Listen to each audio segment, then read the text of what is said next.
Hello friends, आज मैं Mumbai division के अंतर्गत कंडक्ट करवाए गए जूनियर इंजीनियर के पेपर्स के सॉल्यूशन देखेंगे।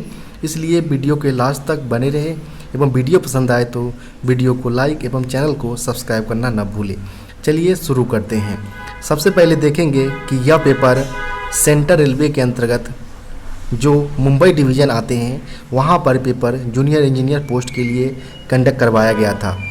अगर बात करें तो यह पेपर CNW मैकेनिकल डिपार्टमेंट के अंतर्गत पेपर 25% डिपार्टमेंटल कोटा के अंतर्गत पेपर कंडक्ट हुए थे। अगर बात करें एग्ज़ाम डेट का तो अभी हाल ही में 3 अगस्त 2024 को ये पेपर कंडक्ट करवाए गए थे, जिसमें अगर बात करें नंबर ऑफ़ क्वेश्चंस का तो टोटल कैंडिडेट से 110 प्रश्न पूछे गए थे, जिसमें कैंडिडेट को पूरे 100 प्रश्न का जवाब देना था, जिसके लिए कैंडिडेट को पूरे 2 घंटे का समय दिया गया था। साथ ही साथ इस पेपर के लिए जो मैक्सिमम मार्क्स रखे गए थे वह 100 रखे गए थे। आगे चलिए देखते हैं कि इस पेपर के अंतर्गत कौन कौन से प्रश्न पूछे गए थे।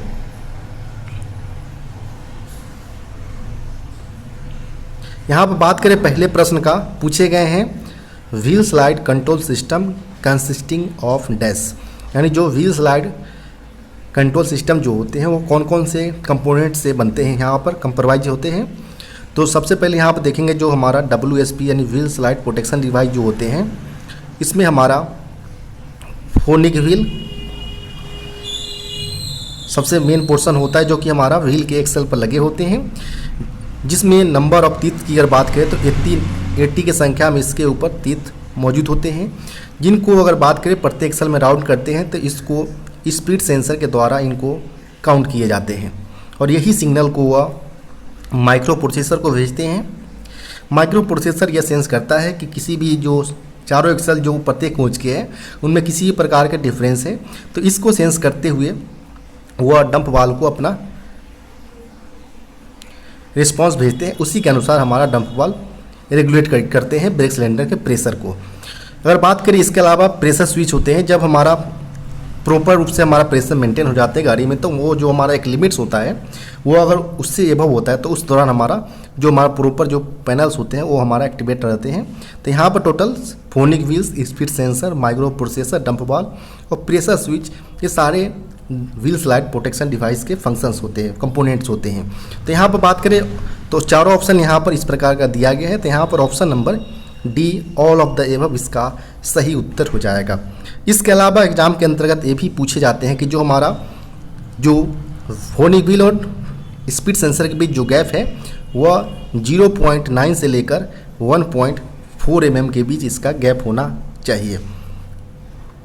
आगे चलिए देखते हैं सेकेंड प्रश्न जो पूछे गए हैं। सेकेंड प्रश्न पूछे गए हैं the rate of air leakage in single card testing should not be more then, यानी अगर जब आपसे कोचिंग के केस में SCTR के केस में अगर आपसे पूछा जाता है तो उस केस में जो हमारा लीकेज रेट होना चाहिए वह 0.2 kg पर सेंटीमीटर स्क्वायर पर मिनट होना चाहिए। तो यहाँ पर जो सही उत्तर होगा वो ऑप्शन नंबर C यहाँ पर करेक्ट उत्तर हो जाएगा। नेक्स्ट प्रश्न यहाँ पर है the maintenance done on pit line. Pit line पर जो मेनली हमारे जो कोचिंग के रेक्स होते हैं उनका मेंटेनेंस किया जाता है। जहाँ से ओरिजिनेटिंग पॉइंट्स होते हैं वहाँ पर कोचेज़ का प्राइमरी मेंटेनेंस किया जाता है। जब उसका एक राउंड ट्रिप्स होते हैं, जो अगर LHB कोचेज है तो 4000 किलोमीटर्स कुछ कंडीशन बेसिस होते हैं इसमें, वहीं अगर ICFs की रेक है तो 3500 किलोमीटर इसके कंडीशन होते हैं।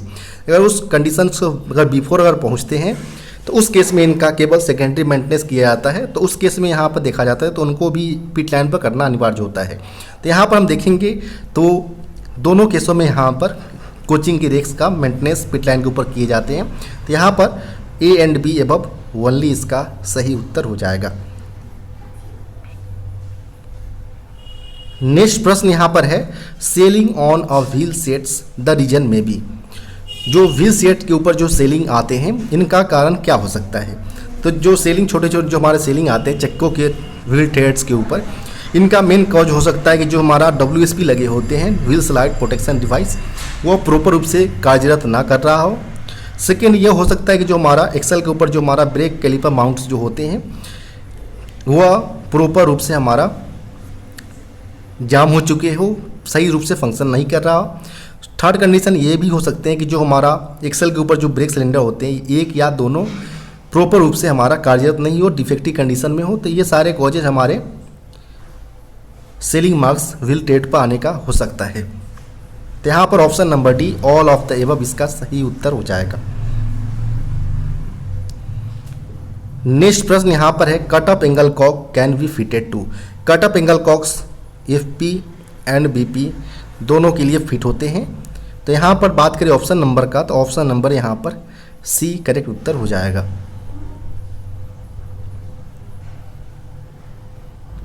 नेक्स्ट प्रश्न पूछे गए हैं what is the thickness of brake pad in LHB coach disc brake system. जो एलएचबी कोचों में जो हमारा axle mounted disc brake system जो होता है हमारा, इनमें एक्सल के ऊपर जो हमारा प्रत्येक कैलिपर के पास हमारा ब्रेकिंग के लिए हमारा ब्रेक पैड्स यहाँ पर लगे होते हैं। तो ब्रेक पैड की अगर बात करें हम तो नए कंडीशन में इनका थिकनेस 35 mm, कंडम कंडीशन में इसका थिकनेस 7 mm होना चाहिए। तो यहाँ पर पूछा गया था केवल थिकनेस यह मेंशन नहीं किया गया, तो यहाँ पर ऑप्शन की तरफ चले अगर तो ऑप्शन में 35 mm दिया गया है, तो यहाँ पर हम नए कंडीशन के हिसाब से 35 mm ऑप्शन नंबर सी यहाँ पर ले लेंगे। यहाँ पर ऑप्शन नंबर सी करेक्ट उत्तर होगा। नेक्स्ट प्रश्न यहाँ पर है what is the capacity of auxiliary reservoir of LHB coach in litres. LHB कोचों का जो ऑक्सिलरी रिजर्वायर का जो कैपेसिटी होता है वो कितने लीटर्स का होता है। तो अगर बात करें हम तो ब्रेकिंग पर्पस के लिए 125 लीटर्स का प्रयोग किया जाता है, जबकि जो फ्लशिंग या टॉयलेट्स पर्पस के लिए अगर बात करें तो वह 75 लीटर्स का प्रयोग किया जाता है ऑक्सिलरी रिजर्वायर का। चूँकि यहाँ पर प्रश्न में यह मेंशन नहीं किया गया कि किस पर्पस के लिए यहाँ पर लिए जा रहे हैं, तो यहाँ पर हम दोनों को कंबाइन की अगर बात करें तो 200 यहाँ पर लेंगे। तो यहाँ पर जो सही उत्तर होगा वो ऑप्शन नंबर सी यहाँ पर सही उत्तर हो जाएगा। 200 litres capacity of auxiliary reservoir available in LHB coaches.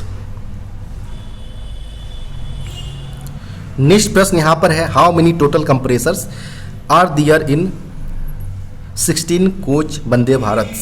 जो 16 कोचों का वंदे भारत में कुल कितने कंप्रेसर लगे होते हैं वो यहाँ पर पूछे गए हैं। तो यहाँ पर बात करें अगर कि जो प्रत्येक यूनिट्स में जो हमारा डीटीसी जो होते हैं ड्राइविंग टेलर कार एवं नॉन ड्राइविंग टेलर कार एनडीटीसी, प्रत्येक में हमारा एक एक कंप्रेसर लगे होते हैं। तो चूंकि अगर बात करें हम 16 कोचों को रेक के लिए बोला गया, तो 16 कोचें हमारा 4 यूनिट मिलकर हमारा टोटल हमारा एक 16 कोचों का रेक वंदे भारत का फॉर्मेशन करते हैं। चूँकि आप जानते हैं कि प्रत्येक यूनिट्स में एक या तो डीटीसी या तो एक एनडीटीसी हमारा मौजूद होते हैं। तो इस प्रकार हमारा जो टोटल नंबर ऑफ कंप्रेसर होगा वह 4 इंटू डीटीसी, फिर हमारा एनडीटीसी बीच वाले हमारे पोर्शन में होते हैं, फिर मिडिल वाले पोर्शन एक और होगा उसमें हमारा एनडीटीसी, और लास्ट में फिर हमारा जो अदर इन पर होगा वो डीटीसी होगा। तो इस प्रकार टोटल 4 के नंबर्स में हमारा ईयर टोटल जो हमारा ईयर कंप्रेसर जो हमारा है वो मौजूद होगा यहाँ पर। तो यहाँ पर ऑप्शन नंबर ए इसका सही उत्तर हो जाएगा। नेक्स्ट प्रश्न यहाँ पर है which type of bearing used in fiat bogie. Fiat bogie जिसका प्रयोग हम एलएचबी कोचों में करते हैं। तो यहाँ पर पूछा गया कि फिएट बोगी में किस प्रकार के बियरिंग का प्रयोग किए जाते हैं। तो यह हमारा CTRB यानी कार्टेज टेपर्ड रोलर बियरिंग यहाँ पर सही उत्तर हो जाएगा। ऑप्शन नंबर यहाँ पर बी इसका सही उत्तर होगा। यहाँ पर अगर बात करें तो स्पेरिकल रोलर बियरिंग का प्रयोग हम ICF कोचों में करते हैं। इसके अलावा सिलेंड्रिकल जो हमारे सिलेंड्रिकल टाइप्स के जो रोलर बियरिंग्स होते हैं इसका प्रयोग हम UIC बोगी जैसे कि जो हमारा BBZC वगैरह जो होते हैं उनमें इसका प्रयोग देखने को मिल सकता है आपको। नेक्स्ट प्रश्न यहाँ पर है load testing of coil spring in LHB coaches to be done in. यानी LHB कोचे का जो कॉइल स्प्रिंग जो लगे होते हैं LHB कोचों में इनका लोड टेस्टिंग कौन से अंतराल में किया जाता है। तो इनका जो अगर बात करें कॉइल स्प्रिंग की लोड टेस्टिंग का तो यह सॉफ्ट शेड्यूल 3 के दौरान किया जाता है। अगर बात करें सॉफ्ट शेड्यूल 3 का तो यह 6 ईयर्स या 24 लाख किलोमीटर्स जो भी पहले हो उस बिहार पर इसका सॉफ्ट शेड्यूल 3 किए जाते हैं। यहाँ पर ऑप्शन नंबर सी करेक्ट उत्तर हो जाएगा। नेक्स्ट प्रश्न यहाँ पर है which type of defects is checked with tyre defect gauge.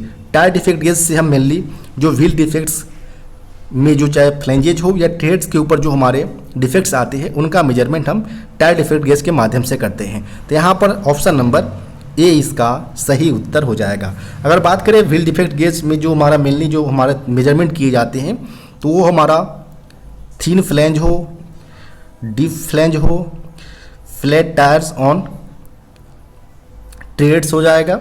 इसके अलावा too small radius the root of flange हो जाएगा, शार्प फ्लैंज हो जाएगा। ये सारे कई सारे के डिफेक्ट जो होते हैं वो टायर डिफेक्ट गेज के माध्यम से हम व्हील ट्रेड्स और व्हील फ्लैंजेस के ऊपर मेजर करके हम उनका कंडम लिमिट्स हो वो अभी वर्किंग में हो सकता है या नहीं हो सकता, इसका हम डिसाइड करते हैं।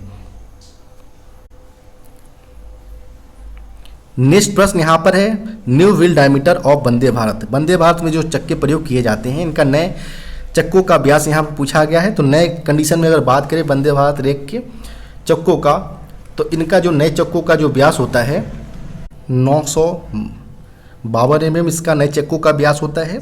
इसके बाद अगर बात करें तो 896 पर इसका जो 0.5 जो होते हैं हमारा इन पर इनका लास्ट व्हील प्रोफाइल्स किए जाते हैं। इसके अलावा अगर बात करें कंडम लिमिट्स का तो कंडम लिमिट जो होते हैं इसका वह 877 mm इसका कंडम लिमिट होता है। यानी नए चक्कों का व्यास 952 mm यानी 952 mm, 896.5 mm इसका लास्ट व्हील प्रोफाइल गेज होता है और 877 mm पर हम इसको सर्विस से कंडम कर देते हैं। चूँकि प्रश्न में पूछा गया था नए चक्कों का व्यास तो यहाँ पर 952 mm ऑप्शन नंबर सी इसका सही उत्तर हो जाएगा।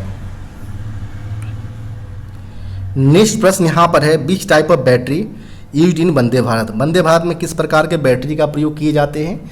तो वंदे भारत में अगर बात करें जो बैटरी लगा होता है वह मेनली हमारे डीटीसी पोर्शन में लगे होते हैं और इसमें जो बैटरी लगे होते हैं वो लिथियम आयरन फॉस्फेट्स के होते हैं। तो यहाँ पर ऑप्शन नंबर जो होगा वह ऑप्शन नंबर ए इसका सही उत्तर हो जाएगा।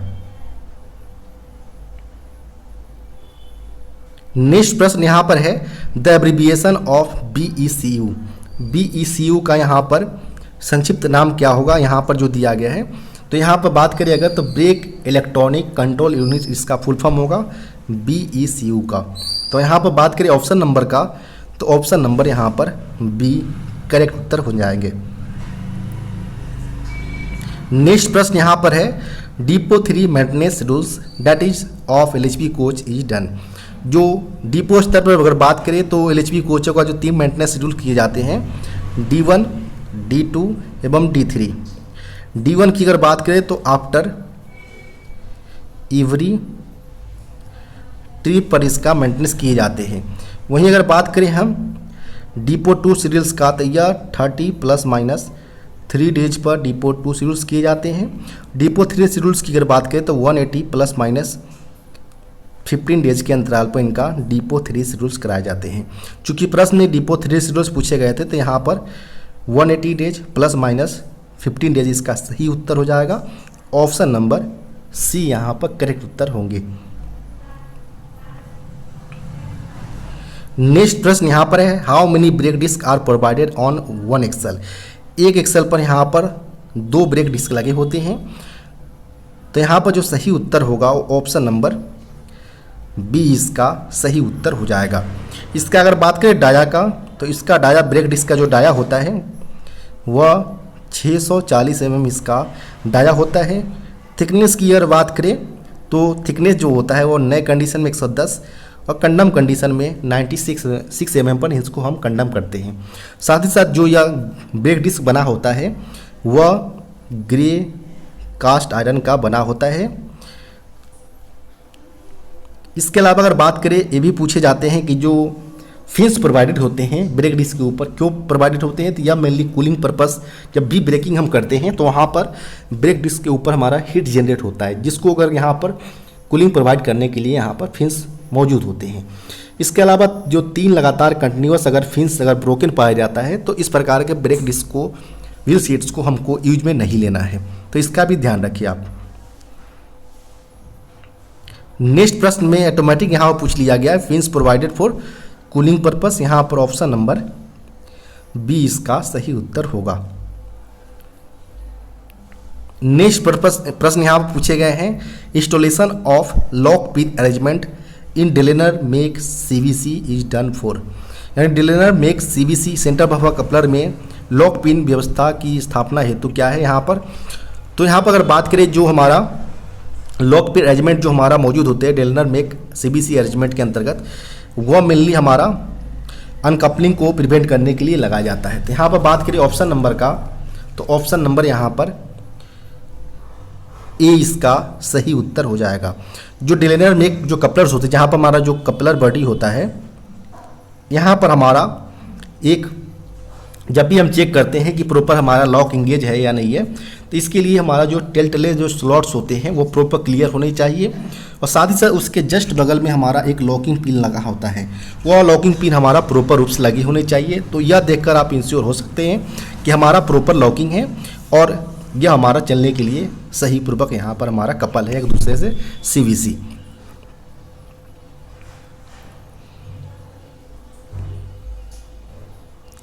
नेक्स्ट प्रश्न यहाँ पर है, यूज ऑफ सिम्स इन नक्कल इज डन टू, जो सेंटर बफर कपलर में के अंतर्गत जो हमारा सिम्स का प्रयोग किया जाता है वह मेनली जो हमारा गैप्स होते हैं उसको प्रॉपर रूप से भर दिया जाए, ताकि जो हमारा जर्क वगैरह आते हैं उनको रिड्यूस किया जा सके। तो इस पर्पज़ को देखते हुए हमारा नकल्स के अंतर्गत सिम्स का प्रयोग किए जाते हैं। तो टू रिड्यूस जर्क्स यहाँ पर सही उत्तर हो जाएगा, ऑप्शन नंबर ए।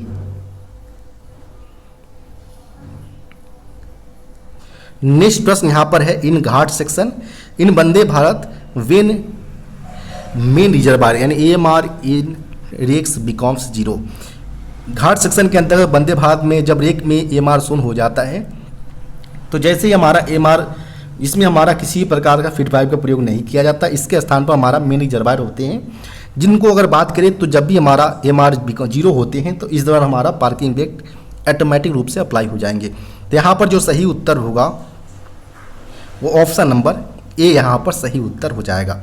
यहाँ पर किसी प्रकार का फीड पाइप नहीं होते हैं, इसके स्थान पर हमारा मेन रिजर्वायर लगा होता है, और जैसे ही यह हमारा जीरो होता है तो उस कंडीशन में हमारा पार्किंग ब्रेक्स ऑटोमेटिक रूप से लग जाएंगे। नेक्स्ट प्रश्न यहाँ पर है, एब्रीविएशन ऑफ ETBU, ETBU का यहाँ पर पूर्ण रूप पूछा गया है। तो ETBU की अगर बात करें तो इमरजेंसी टॉक बैक यूनिट होता है। यहाँ पर बात करें ऑप्शन नंबर का, तो ऑप्शन नंबर यहाँ पर सही उत्तर होगा सी। इमरजेंसी टॉक बैक यूनिट्स का काम होता है कि जब भी कोई इमरजेंसी कंडीशन में पैसेंजर्स अपना जो वहाँ बटन लगा होता है उनके कोचेज़ के अंतर्गत, तो वहाँ से वो पुश करके लोको पायलट्स हो या गार्ड्स हो, इमरजेंसी कंडीशन में वहाँ से वो बात कर सकते हैं। तो इसके लिए वहाँ पर ETBU यानी इमरजेंसी टॉक बैक यूनिट्स लगा होता है। नेक्स्ट प्रश्न यहाँ पर है, what type of wheels are used in the bogie of Vande Bharat trains, Vande Bharat trains के अंतर्गत किस प्रकार के पहियों का उपयोग किया जाता है बोगियों के अंतर्गत। तो चूंकि जानते हैं कि जो हमारा वंदे भारत के अंतर्गत जो बोगी प्रयोग किए जाते हैं वो मेनली हमारे मॉडिफाइड वर्जन है, जो हमारे जो axle mounted disc brake system जो हमारे LHV कोचों में होते थे उनको मॉडिफाई करके हमारा व्हील माउंटेड एक एक्सल ब्रेक सिस्टम यहाँ पर कर दिया गया है वंदे भारत ट्रेन के अंतर्गत। लेकिन इसमें जो हमारे व्हील्स प्रयोग किए जाते हैं वह सेम होते हैं यहाँ पर, जो कि फोर्स्ड व्हील का यहाँ पर प्रयोग किए जाते हैं, यानी ऑप्शन नंबर यहाँ पर बी इसका सही उत्तर हो जाएगा। इसमें हमारा LHV कोचे हो एंड वंदे भारत दोनों कंडीशन हमारा जो व्हील्स प्रयोग किया जाता है वो हमारा फोर्स्ड व्हील्स का प्रयोग किए जाते हैं। नेक्स्ट प्रश्न यहाँ पर है, condition of grease of anti roll bar in LHV को should be checked during every, जो कंडीशन यहाँ पर फिलिंग की बात नहीं किया जा रहा है, चूँकि केवल यहाँ पर बात किया जा रहा है condition of grease of anti roll bar in LHV को शुड बी चेक्ड, चेक किया जाना चाहिए कितने अंतराल पर ग्रीस के कंडीशन को LHV कोचों के अंतर्गत। तो जब भी हम चाहे वो हमारा डिपो 1 शेड्यूल्स हो, डिपो 2 हो या डिपो 3 हो, इंस्पेक्शन के जो हमारा विजुअल चेक्स करते हैं तो वह हमें तीनों कंडीशन में हमारा ग्रीस का चेक किया जाना चाहिए एंटी रोल बार्स का। तो यहाँ पर ऑप्शन नंबर जो होगा वो all of the above, option number D इसका सही उत्तर हो जाएगा। नेक्स्ट प्रश्न यहाँ पर है, provision of stainless steel drip tray in place of existing fibre reinforced plastic tray under roof mounted packing units in AC coaches is done to. यानी यहाँ पर बोला गया कि जो हमारा एसी कोचों के अंतर्गत जो हमारा रूफ माउंटेड पैकिंग यूनिट्स के अंतर्गत जो हमारा वर्तमान में जो फाइबर रेनफोर्स्ड प्लास्टिक का जो ट्रे लगा होता था उसके स्थान पर जो हमारा नए प्रोविज़न किए गए हैं स्टेनलेस स्टील ड्रिप ट्रे का, जो क्यों किए गए हैं, तो यह इसलिए किए गए कि जो हमारा कोई किसी भी प्रकार का लीकेज रूफ के अंतर्गत होता है तो उस दौरान हमारा वाटर को प्रिवेंट कर सके प्रॉपर।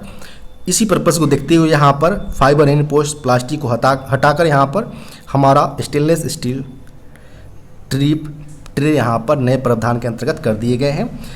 तो यहाँ पर जो सही उत्तर होगा वो ऑप्शन नंबर ए इसका सही उत्तर हो जाएगा, prevent water leakage from roof in coaches.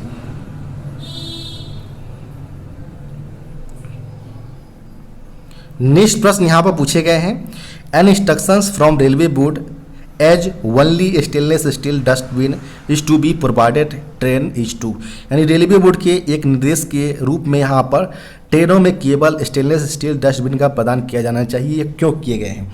तो जो नए अभी प्रावधान के अनुसार अगर बात करें, जो जितने भी हमारे डस्टबिन्स है उसको स्टेनलेस स्टील करने का प्रावधान किया गया है, ताकि किसी भी प्रकार से अगर कोचेज के अंतर्गत फायर्स वगैरह लगते हैं तो यह मेजर कॉजेज यहाँ पर नहीं बन सके। तो इसको प्रिवेंट करने के लिए यहाँ पर स्टेनलेस स्टील डस्टबिन का यहाँ पर प्रावधान कोचेज के अंतर्गत किए जा रहे हैं। तो यहाँ पर अगर बात करें ऑप्शन नंबर का, तो ऑप्शन नंबर यहाँ पर ए इसका सही उत्तर हो जाएगा, prevent fire in coaches through dustbin material.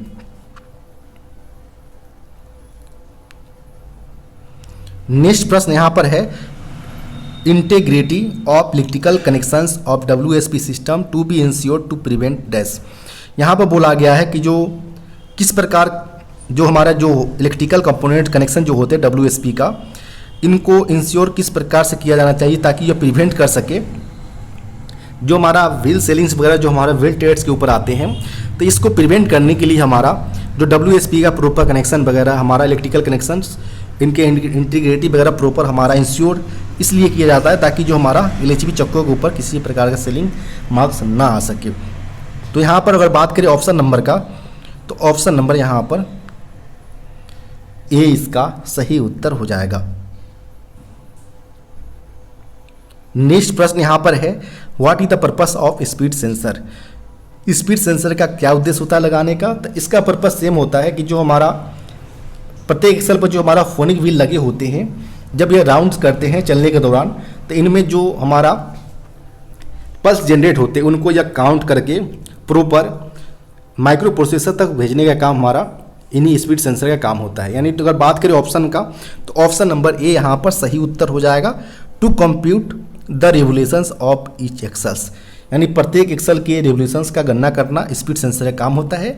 उसी बिहाफ पर माइक्रो प्रोसेसर से चारों एक्सल से जो सिग्नल मौजूद पहुँचते हैं माइक्रो प्रोसेसर के पास, तो वहाँ पर वह यह डिसाइड करते हैं किस प्रकार वहाँ पर ब्रेक सिलेंडर को रेगुलेट करवाना है डंप वाल्व के माध्यम से। नेक्स्ट प्रश्न यहाँ पर है, द एब्रिविएशन ऑफ VVVF। यानी VVVF का यहाँ पर फुल फॉर्म पूछा गया, जो कि वेरिएबल वोल्टेज वेरिएबल फ्रीक्वेंसी। यहाँ पर सही उत्तर हो जाएगा। ऑप्शन नंबर की अगर बात करें तो ऑप्शन नंबर यहाँ पर डी इसका सही उत्तर होगा, variable voltage variable frequency. Next प्रश्न यहाँ पर है, frequency of soft schedule in LHB coach is. LHB कोचों में जो सॉफ्ट शेड्यूल 3 का जो फ्रीक्वेंसी होता है वो कितना अंतराल पर किए जाते हैं, तो सॉफ्ट शेड्यूल 3 मेनली 6 ईयर्स या 24 लाख किलोमीटर्स जो भी पहले हो उस बिहाफ पर सॉफ्ट शेड्यूल 3 LHB कोचों का किया जाता है। तो यहाँ पर ऑप्शन नंबर जो होगा वो ऑप्शन नंबर यहाँ पर सी करेक्ट उत्तर हो जाएगा। नेक्स्ट प्रश्न यहाँ पर है, capacity of main reservoir tank in Vande Bharat. Vande Bharat में जो मेन रिजर्वायर मौजूद होते हैं इनका कैपेसिटी क्षमता पूछा गया है, जो कि 200 लीटर का होता है। तो यहाँ पर ऑप्शन नंबर जो होगा वो ऑप्शन नंबर यहाँ पर सी यहाँ पर करेक्ट उत्तर हो जाएंगे। नेक्स्ट प्रश्न यहाँ पर है, which automated system placed at bay side actively identifying defective wheels and bearings before the result in failures. यहाँ पर बोला है कौन सा ऑटोमेटिक्स सिस्टम यहाँ पर किसी जो हमारे रो मेन लाइंस होते हैं वहाँ के उस दोनों किनारे पटरी के वहाँ पर एक ऑटोमेटिक रूप से सिस्टम लगे होते हैं जिनका काम होता है कि जो हमारे डिफेक्टिव व्हील्स हो या बियरिंग्स हो उनके फेलियर होने से पहले ही उनको आइडेंटिफाई कर सके ताकि उसके बिहार पर उसको एक्शन लिया जा सके। तो इसके लिए हमारा सेंस करने के लिए पटरी के दोनों तरफ हमारा OMRS सिस्टम का अरेंजमेंट लगा होता है, जिनमें मेनली अगर बात करें OMRS के अंतर्गत तो इसमें हमारा रेल बाम और सेकेंड जो हमारा मेन पोर्शन होता है वो WCM होता है। तो रेल बाम मेनली होता है रेलवे बियरिंग एकॉस्टिक मॉनिटर होता है, यानी बियरिंग में कोई किसी प्रकार के अगर डिफेक्टिव्स पाए जाते हैं जैसे कोन्स हो रिंग्स वगैरह जो हमारे उसके अंदर का पार्ट्स होते हैं तो उसी में किसी प्रकार के दोष को वो आइडेंटिफाई करता है और अर्ली बेसिस पर वह सिग्नल्स प्रोवाइड कर पाते हैं। वहीं WCM की अगर बात करें तो व्हील कंडीशन मॉनिटर होता है, यानी व्हील के ऊपर किसी प्रकार से एक्स्ट्रा लोड वगैरह आते हैं तो वो उसको या पहले ही अर्ली बेसिस पर उसको मॉनिटर करते हैं। तो इस प्रकार हमारा OMRS यानी online monitoring of rolling stock function करते हैं। तो यहाँ पर अगर बात करें ऑप्शन नंबर का तो ऑप्शन नंबर यहाँ पर ए इसका सही उत्तर हो जाएगा। OMRS मौजूद होते हैं जिनका काम होता है कि डिफेक्टिव व्हील्स एवं बियरिंग्स को फेलियर होने से पहले ही उनको आइडेंटिफाई कर सके ताकि उसके ऊपर हम एक्शन ले सके। नेक्स्ट प्रश्न यहाँ पर है what is the torque value used for tightening the mounting bolts of CBC supporting device of size M20 into 50 mm if found loose. यहाँ पर CBC माउंटिंग बोल्ट्स का यहाँ पर साइज प्रोवाइड करवाया गया है जो कि M20 into 50 mm दिया गया है, जो कि CBC सपोर्टिंग माउंटिंग बोल्ट्स को अगर कोई लूज पाया जाता है तो उसको टाइट करने के लिए जो हमारा टॉर्क वैल्यू होना चाहिए वो यहाँ पर पूछा गया है। तो चूँकि यहाँ पर जो दिया गया M20 into 50, M20 जो 20 जो दिया गया है, M जो इसके मेट्रिक थ्रेड्स को बता रहा है, 20 इसके डाया को, 50 इसके लेंस को यहाँ पर बताता है। अगर उसमें किसी प्रकार का लूज पाया जाता है तो इसके लिए हम टाइटनिंग टॉर्क वैल्यू जो है वो 450 न्यूटन मीटर इसका बताया गया है, जो कि ऑप्शन नंबर की बात करें तो ऑप्शन नंबर यहाँ पर ए इसका सही उत्तर हो जाएगा।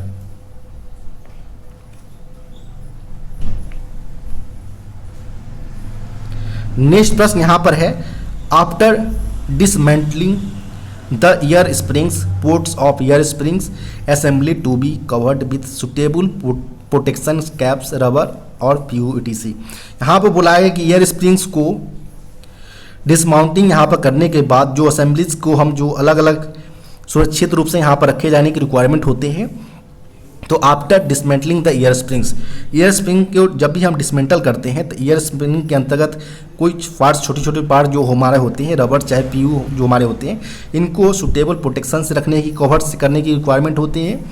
तो यह इसलिए पड़ते हैं ताकि इनके अंतर्गत किसी प्रकार के जो हमारा फॉरेन जो मटेरियल्स होते हैं वह इनके अंतर्गत इंग्रेस ना कर सके। तो इसको भी यहाँ पर देखने के लिए यहाँ पर हमारा प्रोटेक्ट किए जाते हैं इनके आइटम्स को जब हम एयर स्प्रिंग को डिसमाउंटिंग करते हैं। तो यहाँ पर बात करें ऑप्शन नंबर का तो ऑप्शन नंबर यहाँ पर ए इसका सही उत्तर हो जाएगा। नेक्स्ट प्रश्न यहाँ पर है the dump valve in LHV coach works only during, यानी यहाँ पर बोला है कि जो LHV कोचों में डंप वाल्व जो लगा होता है वो कब काम करता है। तो डंप वाल्व की अगर बात करें जो कि हमारा WSP यानी व्हील स्लाइडिंग प्रोटेक्शन डिवाइस का पार्ट्स होता है। तो यहाँ पर हम देखेंगे कि जो हमारा एक एक्सल पर 2 ब्रेक डिस्क लगे होते हैं, दोनों ब्रेक डिस्क के ऊपर जो हमारा ब्रेक सिलेंडर लगे होते हैं इनका कनेक्शन जब होता है तो इसमें हमारा डंप वाल्व लगे होते हैं। डंप वाल्व जो हमारा BP से जो हमारा DV का जो कनेक्शन होता है वो डंप वाल्व में होता है और एक कनेक्शन हमारा जो माइक्रो प्रोसेसर के पास होता है। तो जब भी हमारा व्हील में किसी प्रकार का डिफरेंस वगैरह होते हैं उसी बिहार पर हमारा डंप वाल्व हमारा वर्क करते हैं जब भी हमारा माइक्रो प्रोसेसर से सिग्नल भेजा जाता है। तो यहाँ पर यह तब एक्टिवेट होता है जब हमारा लोको पायलट्स के द्वारा किसी प्रकार का प्रेशर ड्रॉप किए जाते हैं, तब जाकर हमारा DB से होते हुए प्रेशर हमारा आता है। तब वो उस समय यह डिसाइड किया जाता है कि जो हमारा एक्सल के ऊपर किसी प्रकार का डिफरेंस है चारों एक्सल में, तब जाकर इसमें हमारा डंप वाले मेनली एक इनलेट बाल होता है और एक आउटलेट बाल होता है। तो यह मेनली यह डिसाइड करता है कि जो हमारा प्रेशर आया है और किसी भी एक्सल में अगर ज़्यादा प्रेशर जो हमारा कम स्पीड से चल रहे हैं तो वहाँ पर हमारा जो आउटलेट बाल्ब से हमारा उस दोनों पार्टिकुलर ब्रेक सिलेंडर जो एक्सल्स के होंगे वहाँ से रिमूव करके सेम स्पीड में लाने की कोशिश किया जाएगा डंप वाल्व के माध्यम से।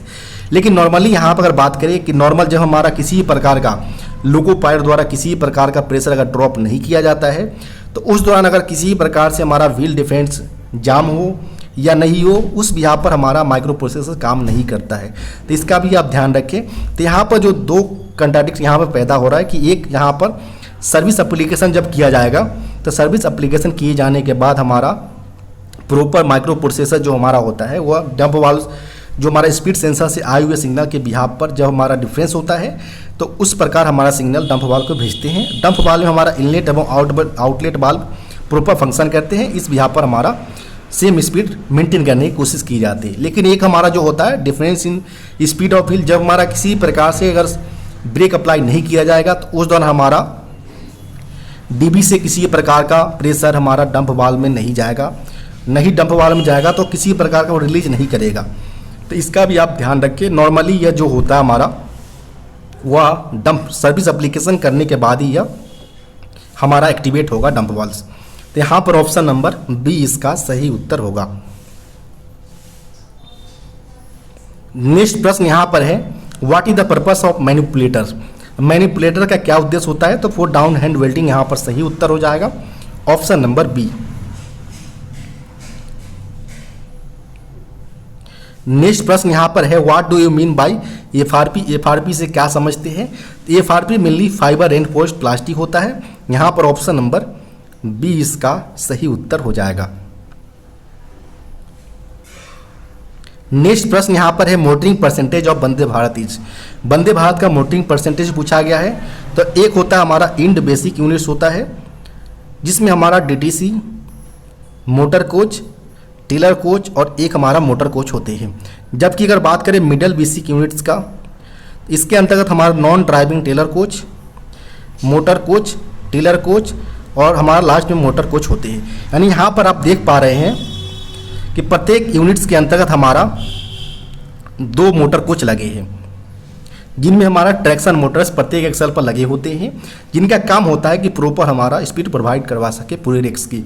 तो यहाँ पर जो हमारा इसलिए यहाँ पर मोटरिंग परसेंटेज यहाँ पर 50% होता है, क्योंकि हमारा प्रत्येक यूनिट्स में हमारा दो मोटर कोच लगे होते हैं और मोटर कोच के प्रत्येक एक्सल पर हमारा ट्रैक्शन मोटर्स लगा होता है।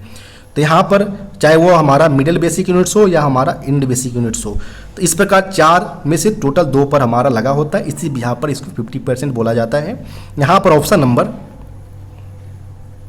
बी इसका सही उत्तर हो जाएगा 50% motoring percentage of Vande Bharat से। नेक्स्ट प्रश्न यहाँ पर है, full form of ER. ER का फुल फॉर्म होता है ऑक्सिलरी रिजर्वायर। यहाँ पर ऑप्शन नंबर सी इसका सही उत्तर हो जाएगा।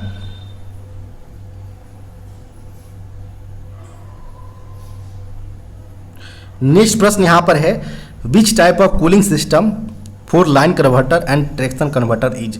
वंदे भारत में लाइन कन्वर्टर्स एवं ट्रैक्शन कन्वर्टर्स के लिए किस प्रकार के कूलिंग का सिस्टम अवेलेबल होता है वो यहाँ पर पूछे गए हैं। तो कूलिंग सिस्टम की अगर बात करें जो वंदे भारत के अंतर्गत मौजूद होते हैं फॉर लाइन कन्वर्टर्स एवं ट्रैक्शन कन्वर्टर्स के लिए, वह लिक्विड कूलिंग होता है। तो यहाँ पर ऑप्शन नंबर ए इसका सही उत्तर हो जाएगा, लिक्विड कूलिंग। नेक्स्ट प्रश्न यहाँ पर पूछे गए हैं, permissible restricted in route speed for Vande Bharat in case of air spring burst और रैप्चर।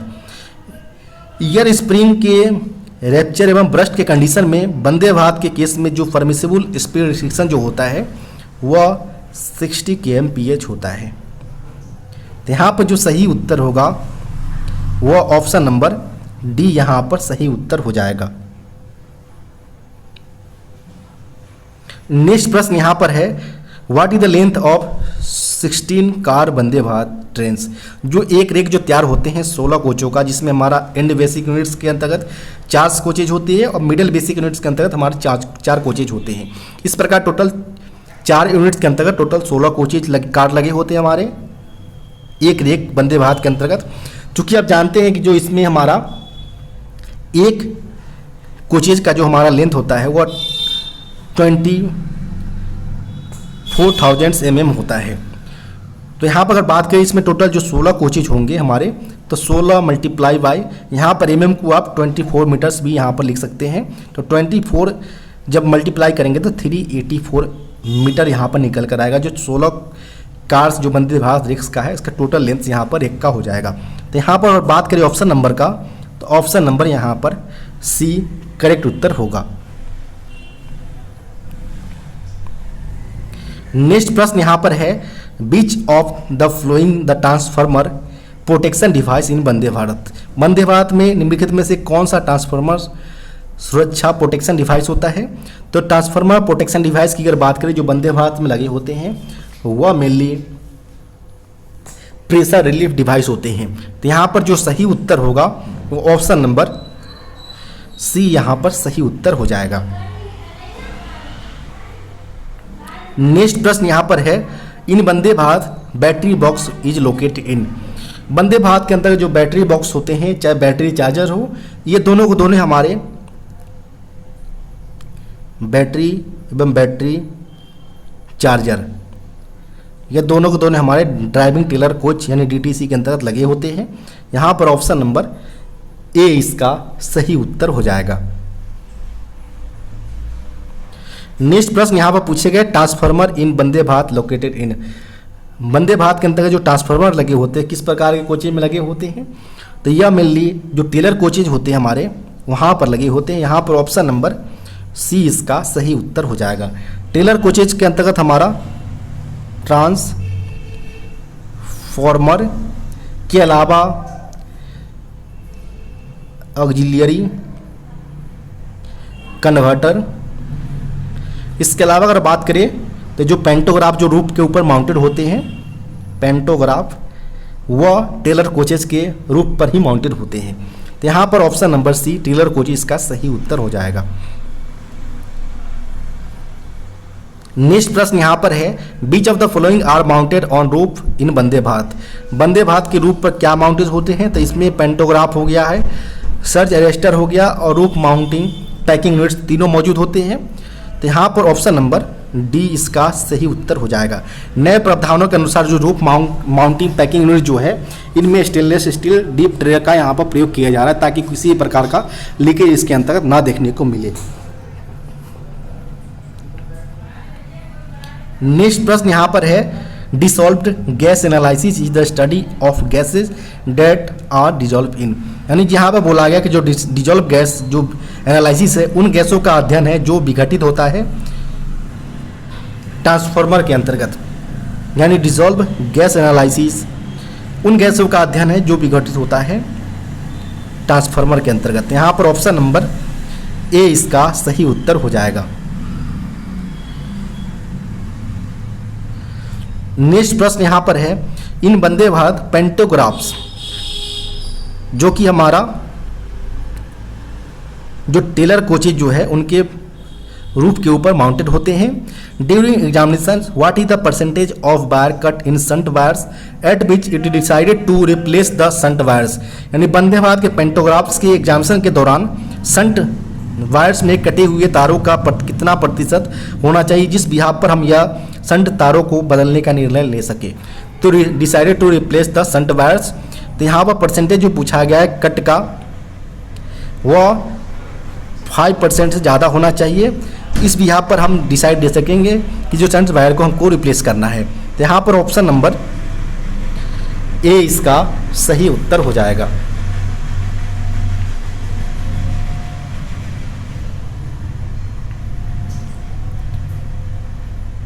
नेक्स्ट प्रश्न यहाँ पर है why FIBA is provided in coaches. कोचों के अंतर्गत फीबा क्यों प्रोवाइडेड होते हैं? तो फीबा का सिंपली फॉर्म होता है यहाँ पर फुल फॉर्म फेलियर इंडिकेशन कम ब्रेक एप्लीकेशन डिवाइस। यानी ईयर स्प्रिंग जो ईयर बेल्लो लगे होते हैं सेकेंडरी स्प्रिंग के अंतर्गत, इसमें किसी प्रकार का फेलियर हो, जैसे कि इसमें किसी प्रकार का लीकेज हो ईयर स्प्रिंग्स में या किसी प्रकार का ईयर स्प्रिंग बेल्लो में रप्चर कंडीशन में पाया जाता है, तो इस दौरान हमारा फीवा डिवाइस जो लगे होते हैं प्रत्येक बोगी के लिए, वो इसमें लगे इंडिकेटर हमारा रेड से ग्रीन से हमारा रेड कंडीशन में आ जाते हैं, जो यह आइडेंटिफाई करता है कि पार्टिकुलर बोगी का हमारा यह स्प्रिंग फेलियर है या रैप्चर किसी भी कोई भी यहाँ पर फेलियर पाया गया है। तो इस कंडीशन में हमारा जो सेंस करता है और पूरे गाड़ी में हमारा जो फीवा डिवाइस लगे होते हैं वहाँ से हमारा ब्रेक पाइप का प्रेशर ड्रॉप होने लगते हैं और ऑटोमेटिक रूप से हमारा ब्रेक गाड़ी के अंतर्गत लग जाते हैं। यानी फीवा इसलिए प्रोवाइडेड होते हैं, किसी प्रकार का एयर स्प्रिंग में फेलियर पाया जाता है तो उस कंडीशन में हमारा ब्रेक पाइप का प्रेशर ड्रॉप होगा और पूरे गाड़ी में ब्रेक लग जाएगा ऑटोमेटिक रूप से। तो यहाँ पर ऑप्शन नंबर जो होगा ऑप्शन नंबर ए इसका सही उत्तर होगा। To apply service brake application in the event of failure of air springs. Next प्रश्न यहाँ पर है, how many shock observers are use in LHB coaches. LHB कोचों में कितने शॉक ऑब्जर्वर्स यहाँ पर मौजूद होते हैं, कितने नंबर्स में, वो यहाँ पर पूछे गए हैं। तो चूंकि एलएचबी कोचों की अगर बात करें तो प्राइमरी वर्टिकल डैम्पर जिसका नंबर्स प्रत्येक बोगी में 4 की संख्या में होता है, सेकेंडरी वर्टिकल डैम्पर्स इसका संख्या प्रत्येक बोगी में 2 की संख्या में, यो डैम्पर जिसका कनेक्शन बोगी से बॉडी से होता है और रोलिंग मोशन को मिनिमाइज करता है, इसका कनेक्शन प्रत्येक बोगी में 2 होता है। वहीं लेटरल डैम्पर की अगर बात करें तो प्रत्येक बोगी में 1 की संख्या में होता है। इस प्रकार टोटल जो नंबर्स निकल कर आ रहे हैं शॉक ऑब्जर्वर्स का, और प्रत्येक बोगी में 9 की संख्या में होते हैं। चूँकि यहाँ पर पूछा गया है प्रत्येक कोच के अंतर्गत, तो चूँकि 2 बोगी लगे होते हैं तो यहाँ पर टोटल 18 के नंबर्स में प्रत्येक कोच में यहाँ पर शॉक ऑब्जर्वर्स मौजूद होंगे। अगर आपसे टाइप पूछा जाता है कितने टाइप्स का मौजूद होते हैं तो टोटल 1 2 3 4 टाइप्स के यहाँ पर शॉक ऑब्जर्वर्स होते हैं। नंबर पूछा जाता है तो 18 के नंबर्स में प्रत्येक कोच में शॉक ऑब्जर्वर्स अवेलेबल होंगे। यहाँ पर ऑप्शन नंबर सी इसका सही उत्तर हो जाएगा, 18 नंबर्स। नेक्स्ट प्रश्न यहाँ पर है, what is the means of anti climbing. Anti climbing का यहाँ पर क्या अर्थ होता है, तो एंटी क्लाइमिंग जो हमारा जो मेनली एच टाइप्स सेंटर पर कपलर में लगे होते हैं, जिसका काम होता है जब भी किसी प्रकार के एक्सीडेंट्स होते हैं कोचेज का, तो एक दूसरे के ऊपर जो कोचेज होते हैं जो हमारा सेंटर पर कपलर लगे होते हैं, तो एक्सीडेंट के दौरान एक दूसरे के ऊपर या नहीं चढ़ पाते, इसे हम एंटी क्लाइमिंग फीचर्स बोलते हैं। तो यहाँ पर जो सही उत्तर होगा वो ऑप्शन नंबर ए इसका सही उत्तर हो जाएगा। Protection against climbing of one coach to another coach in case of accidents. Next प्रश्न यहाँ पर है, coaching stock accident involving loss of human life inquiry by. Coaching stock accident के अंतर्गत किसी प्रकार के अगर ह्यूमन लाइफ यहाँ पर लॉसेस पाया जाता है तो इसका इंक्वायरी जो होता है उनका इंक्वायरी CRS यानी कमिश्नर ऑफ रेल सेफ्टी के द्वारा किए जाते हैं, और जो कमिश्नर ऑफ रेल सेफ्टी जो आते हैं वो मिनिस्ट्री ऑफ सिविल एविएशन के अंतर्गत आते हैं। तो यहाँ पर जो सही उत्तर होगा वो ऑप्शन नंबर बी इसका सही उत्तर हो जाएगा। नेक्स्ट प्रश्न यहाँ पर है, what defect is detecting UST test. UST test के माध्यम से हम किस प्रकार के डिफेक्ट को डिटेक्ट करते हैं, तो UST यानी अल्ट्रासोनिक टेस्ट होता है। यह किसी प्रकार के जो हमारे एक्सल के ऊपर जो हमारा किसी प्रकार का इंटरनल जो क्रैक्स आएंगे इनको यह आइडेंटिफाई करता है। तो यहाँ पर जो सही उत्तर होगा वो ऑप्शन नंबर ए इसका सही उत्तर हो जाएगा। इसके अलावा अगर बात करें कि एक और यहाँ पर मटेरियल टेस्टिंग किए जाते हैं जिसे हम DPT टेस्ट बोलते हैं। इनका प्रयोग हम आउटर सरफेस जो होते हैं, जैसे हमारा अगर बोगी के ऊपर किसी प्रकार का चेक करना हो या CBC के ऊपर हमारा सरफेस क्रैक जो हमारे होते हैं सरफेस क्रैक, इनको हम DPT यानी डाई पेनिट्रेंट टेस्ट के माध्यम से करते हैं, जिसमें हमारा 3 कलर्स का प्रयोग किया जाता है, वाइट रेड कलर, और इसमें एक हमारा रिमूवर्स का प्रयोग करके हम यहाँ पर सरफेस क्रैक्स को हम चेक करते हैं। इसके अलावा एक जैग्लो टेस्ट होता है। जैग्लो टेस्ट हमारा सिंपली जो हमारे बियरिंग्स वगैरह जो कोन्स होते हैं इनमें किसी प्रकार का सरफेस क्रैक्स होता है तो उनको हम जैग्लो टेस्ट के माध्यम से हम आइडेंटिफाई करते हैं। नेक्स्ट प्रश्न यहाँ पर है, which of the following are advantage of eddy current testing. Eddy current testing का यहाँ पर प्रयोग करने से क्या यहाँ पर एडवांटेज है। एडी करंट मेनली जो हमारे होते हैं वो हमारा सरफेस क्रैक्स को आसानी पूर्वक, जो हमारे एलएचबी कोचों में जो चक्के प्रयोग किए जाते हैं इनमें किसी प्रकार का कुछ सरफेस क्रैक्स होते हैं तो उनको आसानी पूर्वक यहाँ पर आइडेंटिफाई करते हैं। एडी करंट जो होता है मेनली हमारा एनडीटी टेस्ट के अंतर्गत आते हैं, यानी नॉन डिस्ट्रक्टिव टेस्ट जो होते हैं हमारा, जिनमें हमारा टीपीटी टेस्ट हो या हमारा यूएसटी टेस्ट हो या जाइग्लो टेस्ट हो या किसी प्रकार का टेस्ट होता है हमारा, वो हमारा सारे के सारे नॉन डिस्ट्रक्टिव टेस्ट के अंतर्गत आते हैं, जिसमें हमारा एडी करंट भी हमारा एनडीटी का ही पार्ट्स होता है। जिनका अगर बात करें एडवांटेज का तो इसमें या ग्रेन टेक्नोलॉजीज पर बेस्ड होते हैं या आसानी पूर्वक यूज किया जा सकता है, साथ ही साथ इसका इंस्टेंट रिजल्ट्स आता है यूज करने के बाद, और यह जो काफ़ी लंबे जो एरिया होता है टेस्ट करने का उन्हें रैपिड एरिया को यह कवर करता है एक साथ। तो यहाँ पर जो ऑल ऑफ द एबव यहाँ पर सही उत्तर हो जाएगा ऑप्शन नंबर डी। नेक्स्ट यहाँ प्रश्न पूछे गए हैं, एडी करंट अरे for surface defects detection is used in LHB coaches. LHB कोचों में जो हम सरफेस क्रैक्स के लिए जो हम एडी करंट्स का प्रयोग करते हैं, वो जो हमारा एलएचबी व्हील्स के ऊपर जो किसी प्रकार का डिफेक्ट्स आते हैं इनको आइडेंटिफाई करने के लिए हम एडी करंट्स अरे का प्रयोग हम करते हैं। तो यहाँ पर ऑप्शन नंबर जो होगा वो ऑप्शन नंबर यहाँ पर ए करेक्ट उत्तर हो जाएगा। नेक्स्ट प्रश्न यहाँ पर है, the draw and buffing post transmission in ICF coach. ICF coach में जो हमारा सेंटर पिवट्स लगे होते हैं इनका काम होता है ड्रॉ एवं बफिंग पोस्ट ट्रांसमिशंस का। तो यहाँ पर ऑप्शन नंबर जो होगा वो ऑप्शन नंबर ए इसका करेक्ट उत्तर हो जाएगा। नेक्स्ट प्रश्न यहाँ पर है, name the distance between axle box top and axle box crown bolts. यानी इनके बीच जो गैप्स होते हैं, जो एक्सल बॉक्स टॉप हो एवं एक्सल बॉक्स क्राउन बोल्ट्स के बीच जो गैप होंगे उसे हम ए क्लियरेंस के तौर पर जानेंगे, और यह मेनली जो हमारे आईसीएफ कोच के जो प्राइमरी सस्पेंशन होते हैं वहाँ पर यह मौजूद होता है क्लियरेंस। तो यहाँ पर बात करें ऑप्शन नंबर का, तो ऑप्शन नंबर यहाँ पर ए इसका सही उत्तर हो जाएगा। इसके अलावा क्लियरेंस बी भी होता है जो कि सेकेंडरी सस्पेंशन के पास मौजूद होते हैं, और यह जो क्लियरेंस होता है वह मेनली बुलस्टर टॉप एवं बुलस्टर बॉटम ऑफ सोल बार के बीच मौजूद होते हैं।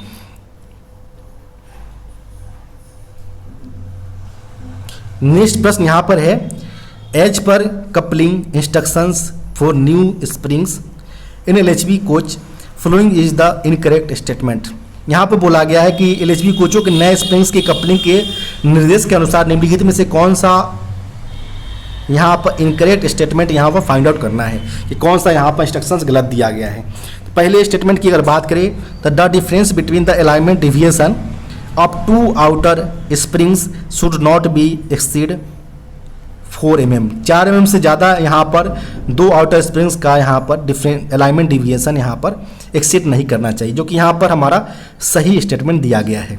सेकेंड यहाँ पर दिया गया the difference between the alignment deviation of two inner springs should not exceed 8 mm। यानी यहाँ पर अलाइनमेंट डिविएशन अगर इनर स्प्रिंग्स के अंतर्गत होता है तो वो 8 mm से ज़्यादा एक्सीड नहीं करना चाहिए। तो ये भी स्टेटमेंट हमारा दिया गया है, सही है। थर्ड स्टेटमेंट दिया गया है कि the difference between the length over test load of outer spring should not be more than 2 mm। जब आउटर स्प्रिंग का लेंथ अवर टेस्ट लोड किया जाता है, डिफरेंस जो होगा उन दोनों के बीच वह 2 mm से ज़्यादा यहाँ पर डिफरेंस टेस्ट लोड का नहीं आना चाहिए। तो तीनों यहाँ पर सही स्टेटमेंट दिया गया है।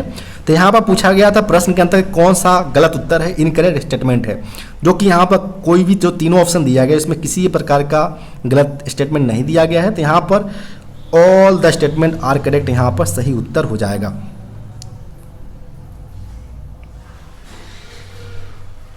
नेक्स्ट प्रश्न यहाँ पर है, what do you mean of SCTR।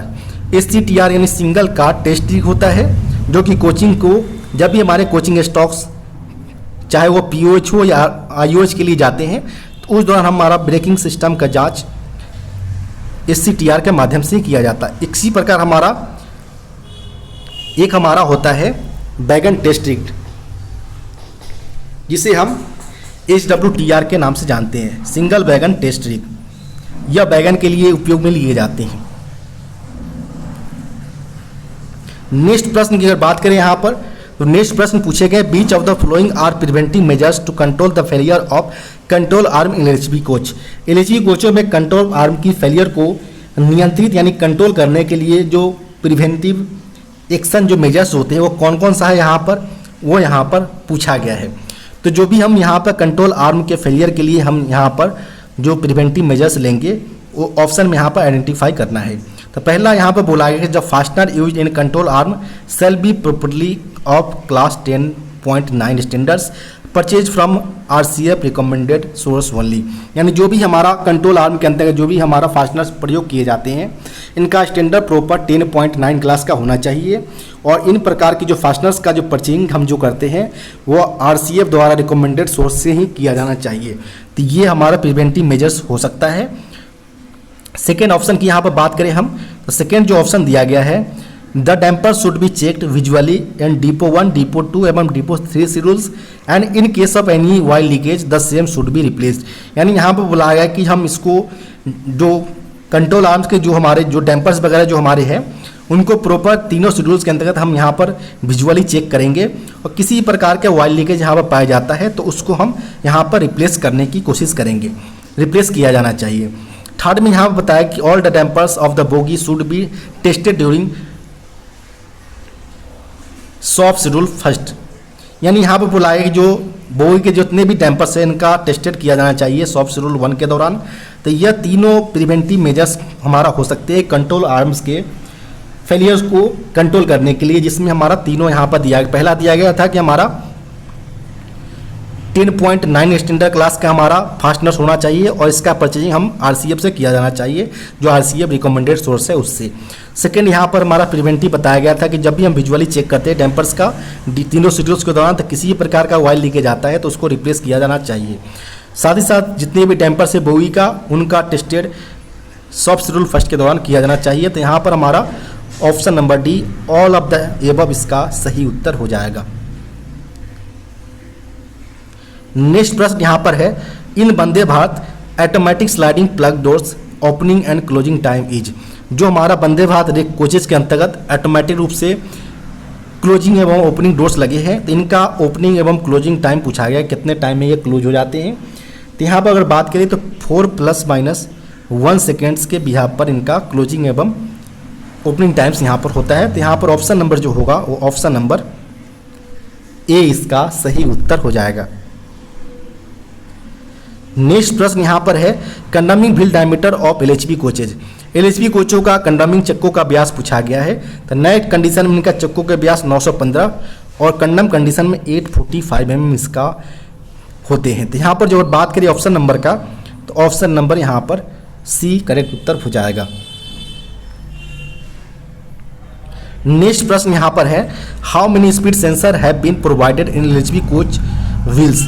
यानी यहाँ पर बोला गया कि LHB कोच के जो लगे होते हैं इनमें कितने एक्सेल्स पर हमारा स्पीड सेंसर लगा होता है। तो अगर बात करें यहाँ पर हमारा प्रत्येक बोगी में 2 एक्सेल होते हैं, तो किसी यहाँ पर प्रत्येक एक्सेल के ऊपर हमारा स्पीड सेंसर लगा होता है जिसका कनेक्शन हमारा माइक्रो प्रोसेसर से होता है। यह हमारा स्पीड सेंसर है और जस्ट अपोजिट साइड किसी एक एक्सेल पर हमारा अर्थिंग डिवाइस लगा होता है।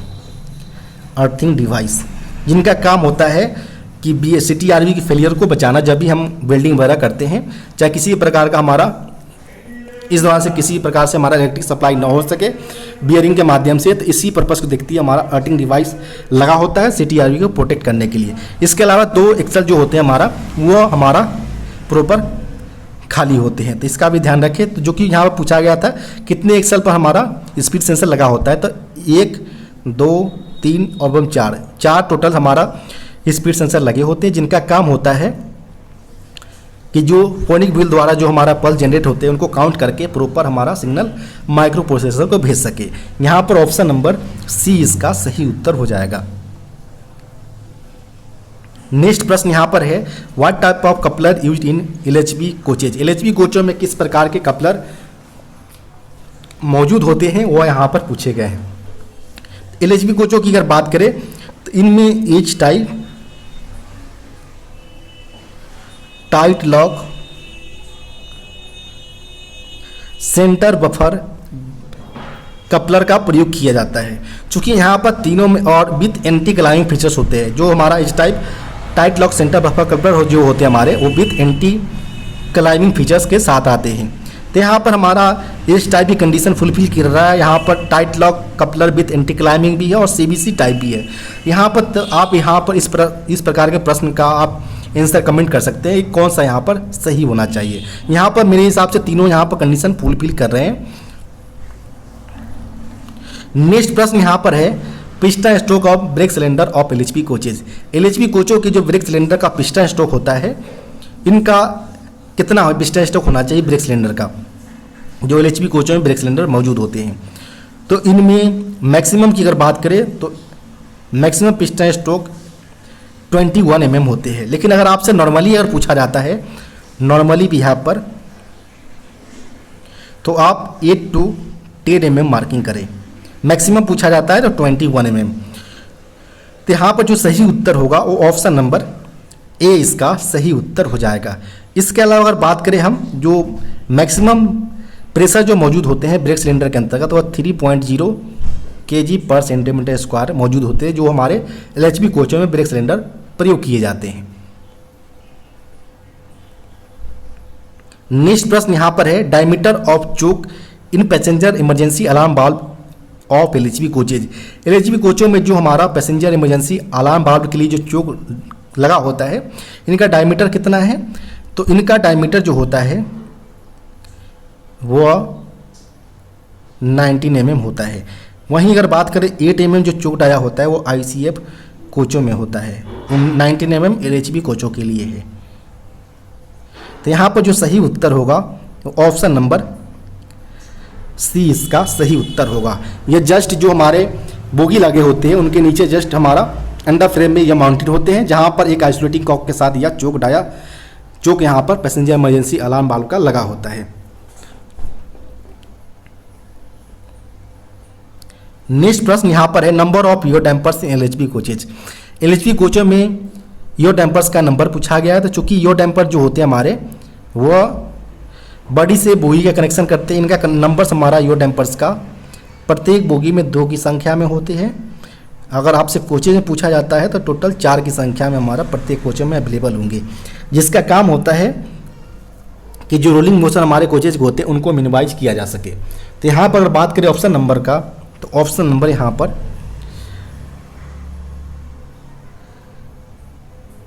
डी इसका सही उत्तर हो जाएगा। Number of your dampers in LHP coaches, एक LHP कोचों में टोटल 4 के नंबर्स में यहाँ पर हमारा योर डैम्पर्स मौजूद होते हैं। नेक्स्ट प्रश्न यहाँ पर है to protect vertical sliding between engine and power car the device is. जो हमारा इंजन एवं पावर कार के बीच जो वर्टिकल स्लाइडिंग को प्रिवेंट करने का काम करते हैं, प्रोटेक्ट करने का, वो हम रेस्ट्रिक्टर के माध्यम से किया जाता है। तो यहाँ पर ऑप्शन नंबर बी इसका सही उत्तर हो जाएगा। नेक्स्ट प्रश्न यहाँ पर है fire extinguisher should be रिफिल्ड। Fire extinguisher का जो रिफिलिंग का जो टाइम पीरियड रखा गया वो आफ्टर 1 ईयर के इंटरवल पर इसका रिफिलिंग किया जाना चाहिए। यहाँ पर ऑप्शन नंबर सी इसका सही उत्तर हो जाएगा। वहीं अगर बात करें फायर्स के, तो फायर का जो शेप होता है वो ट्रायंगुलर शेप्स होते हैं, और इसमें अगर बात करें तो ऑक्सीजन हो, चाहे हीट हो या फ्यूल हो, ये तीनों मिलकर यहाँ पर फायर्स का निर्माण करते हैं, जिनमें 4 टाइप्स के मेनली क्लासेस होती है फायर्स के, class A, class B, class C एवं क्लास डी। क्लास ए के अंतर्गत जितने भी हमारा वुड हो, पेपर हो, ग्लास हो, प्लास्टिक हो, ये सारे हमारे इन क्लास ए के अंतर्गत फायर्स को इंक्लूड किए जाते हैं। जबकि क्लास बी की अगर बात करें तो इनके अंतर्गत फ्लेमेबल लिक्विड, जैसे कि हमारे अगर बात करें पेट्रोल एवं लिक्विड्स एवं डीजल्स वगैरह के जो फायर्स होते हैं, इनको क्लास बी के अंतर्गत रखा जाता है। वहीं अगर बात करें क्लास सी का, तो क्लास सी के अंतर्गत मेनली जो लिए जाते हैं वो इलेक्ट्रिकल टाइप्स के जो फायर्स होते हैं इनको लिए जाते हैं। और क्लास डी की अगर बात करें तो इसमें मेटल्स वाले जो फायर्स होते हैं, जैसे कि सोडियम, पोटेशियम, एल्युमिनियम, मैग्नीशियम वगैरह जितने भी फायर्स होते हैं उनको क्लास डी के अंतर्गत रखा जाता है। तो इस प्रकार आप जितने भी फायर्स के क्लासेस है और इनको बुझाने के लिए अगर बात करें डीसीबी टाइप्स के फायर एक्सटिंग्विशर्स हो या फोम टाइप्स के हो या कार्बन डाइऑक्साइड के फायर एक्सटिंग्विशर्स हो, इनका प्रयोग हम इनको बुझाने में यूज में लेते हैं। नेक्स्ट यहाँ प्रश्न पूछे गए कि फायर एक्सटिंग्विशर्स एसी कोच में जो मौजूद होते हैं वो dry chemical powder DCP types होते हैं। यहाँ पर ऑप्शन नंबर बी इसका सही उत्तर हो जाएगा। यहाँ पर अगर बात करें तो फोम टाइप का अगर बात करें तो यह मेनली क्लास बी के लिए सूटेबल होते हैं। वहीं कार्बन डाइऑक्साइड की अगर बात करें तो यह मेनली इलेक्ट्रिकल वाले जो फायर्स होते हैं उनके लिए सूटेबल होते हैं, जिसे हम क्लास सी बोलते हैं। नेक्स्ट प्रश्न यहाँ पर है, in LHB coach electricity required for dump valve operative. चूँकि यहाँ पर पूछा गया कि एलएचबी कोचों में डंप वाल जो लगे होते हैं इनको ऑपरेट होने के लिए जो इलेक्ट्रिक कितने की रिक्वायरमेंट होती है, तो यह मेनली 110 वोल्ट्स डीसी की रिक्वायरमेंट होता है डंप वाल को ऑपरेट होने के लिए। तो यहाँ पर जो सही उत्तर होगा वो ऑप्शन नंबर बी इसका सही उत्तर हो जाएगा। नेक्स्ट प्रश्न यहाँ पर है, in LHB coaches WSB system if the 99 code show on the microprocessor it means, यानी यहाँ पर बुलाया कि जो एलएचबी कोचों में जो डब्ल्यूएसपी डिवाइस के अंतर्गत जो माइक्रो प्रोसेसर के जो डिस्प्ले होते हैं उन पर 99 का कोड शो करता है, तो इसका मतलब है होल सिस्टम वर्किंग परफेक्टली, सारे सिस्टम यहाँ पर परफेक्ट रूप से कार्यरत कर रहे हैं, इस यहाँ पर कोड जो है डिस्प्ले में 99 शो कर रहा है।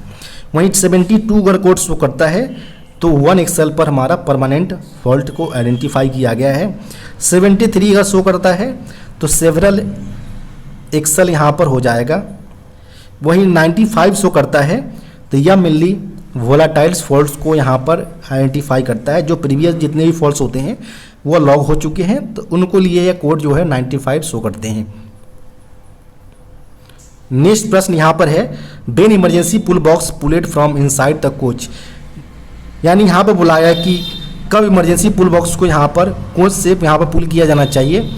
तो इमरजेंसी पुल बॉक्स की अगर बात करें तो जब हमारा जो बीबी प्रेशर ड्रॉप हो जाते हैं तो उस दौरान हमारा तो इमरजेंसी पुल बॉक्स यहाँ पर निकाले जाते हैं। तो यहाँ पर अगर बात करें अगर तो ऑप्शन नंबर जो होगा वो ऑप्शन नंबर बी यहाँ पर सही उत्तर हो जाएगा, the BP pressure dropped. Next प्रश्न यहाँ पर है, maximum gap between brake disc and brake pad. Brake disc एवं ब्रेक पैड के बीच यहाँ पर मैक्सिमम गैप पूछा गया जो कि 1.5 mm होते हैं। यहाँ पर ऑप्शन नंबर डी करेक्ट उत्तर हो जाएगा। नेक्स्ट प्रश्न यहाँ पर है, one brake indicator shows green even brakes are in applied condition. Brake apply condition में होने के बावजूद अगर ब्रेक इंडिकेटर हरे दिखा रहा है, ग्रीन शो कर रहा है, तो इसका मतलब है कि जो हमारा ब्रेक इंडिकेटर है वह रिलीज पोजीशन के लिए जो हमारा इंडिकेटिंग का जो कलर होता है ग्रीन, उसमें वह स्टक कर गया है। इस यहाँ पर वह अप्लाई कंडीशन में होने के बावजूद भी वह ग्रीन कलर शो कर रहा है। तो यहाँ पर ऑप्शन नंबर सी इसका सही उत्तर होगा। नेक्स्ट प्रश्न यहाँ पर है, bypass system is used in brake system when. Brake system में बाईपास सिस्टम का उपयोग हम कब करते हैं, या तो हमारा फीड पाइप ब्रोकन हो या बीपी पाइप हो या ईयर हॉज पाइप ब्रोकन हो, एनी ऑफ दीज यहाँ पर हो सकता है। Option number D. नेक्स्ट प्रश्न यहाँ पर है, what is the advantage of dampers. Dampers का यहाँ पर क्या एडवांटेज है, फायदे क्या है। तो यह मेनली जो डैम्पर्स होते हैं वह सस्पेंशन को यहाँ पर इंक्रीज करते हैं, साथ ही साथ जो राइडिंग इंडेक्स है इनके लिए इम्प्रूवमेंट लाते हैं, और जिससे अगर जो राइडिंग इंडेक्स अगर हमारा इम्प्रूवमेंट दिखता है तो कंफर्ट्स भी यहाँ पर इंक्रीज देखने को मिलेगा। तो यहाँ पर ऑप्शन नंबर डी करेक्ट उत्तर हो जाएगा, all of the above.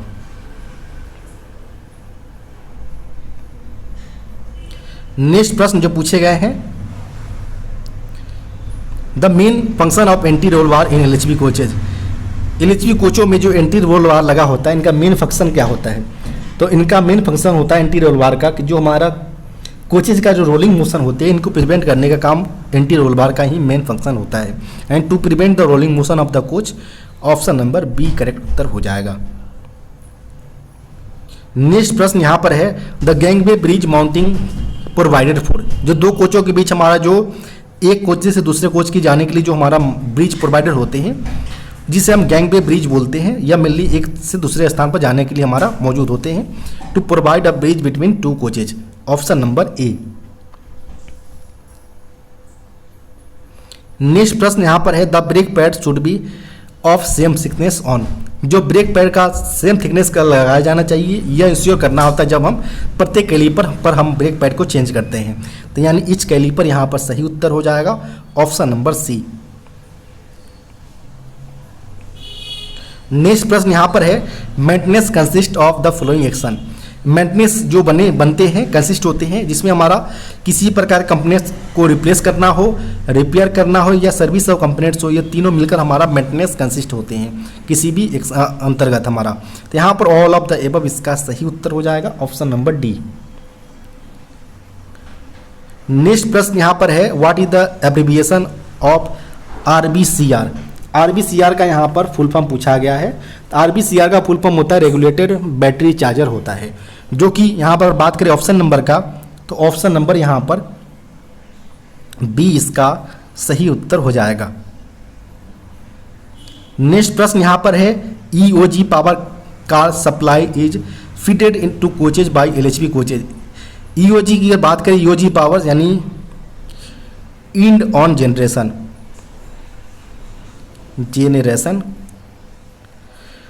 Indian generation यानी जो हमारा पावर कार जो बैक एंड पर लगा होता है LHB रेक वगैरह में आप देखने को मिलते होंगे, जो पावर कार जिसे आप ब्रेक बान भी बोलते हैं, वो हमारा इंड ऑन जनरेशन होता है जहाँ से हमारा इलेक्ट्रिक सप्लाई जो लाइटनिंग फैनिंग के लिए जो हमारा सप्लाई होते हैं वह इंड ऑन जनरेशन के माध्यम से प्रोवाइड करवाया जाता है। तो इसमें जो इलेक्ट्रिक सप्लाई जो हमारा दो कोचियों के बीच जो होता है, यहाँ पर हमारा एंड में हमारा IV कपलर लगा होता है। IV कपलर के माध्यम से ही हमारा इलेक्ट्रिक सप्लाई वन कोच से अदर कोच में भेजा जाता है। तो यहाँ पर जो सही उत्तर होगा वो ऑप्शन नंबर ए इसका सही उत्तर हो जाएगा। एक होता है HOG जिसे हम हेड ऑन जनरेशन बोलते हैं, जिनके बिहार पर हमारा OAG से सप्लाई लिए जाते हैं। तो ये दोनों में आप कंफ्यूज ना हो। EOG होता है पावर का जो हमारा एंड ऑन जनरेशन होता है और HOG हेड ऑन जनरेशन होता है जिसमें सप्लाई जो होता है वो OAG के माध्यम से लिए जाते हैं। नेक्स्ट प्रश्न यहाँ पर है 10 sets coach are equipped with. जो 10 सेट्स जो कोच होते हैं वह ब्लस्टर लेस डिजाइन वाले जो बोगीज है उनसे यह लगे होते हैं इनमें। तो यहाँ पर जो सही उत्तर होगा वो ऑप्शन नंबर बी इसका सही उत्तर हो जाएगा।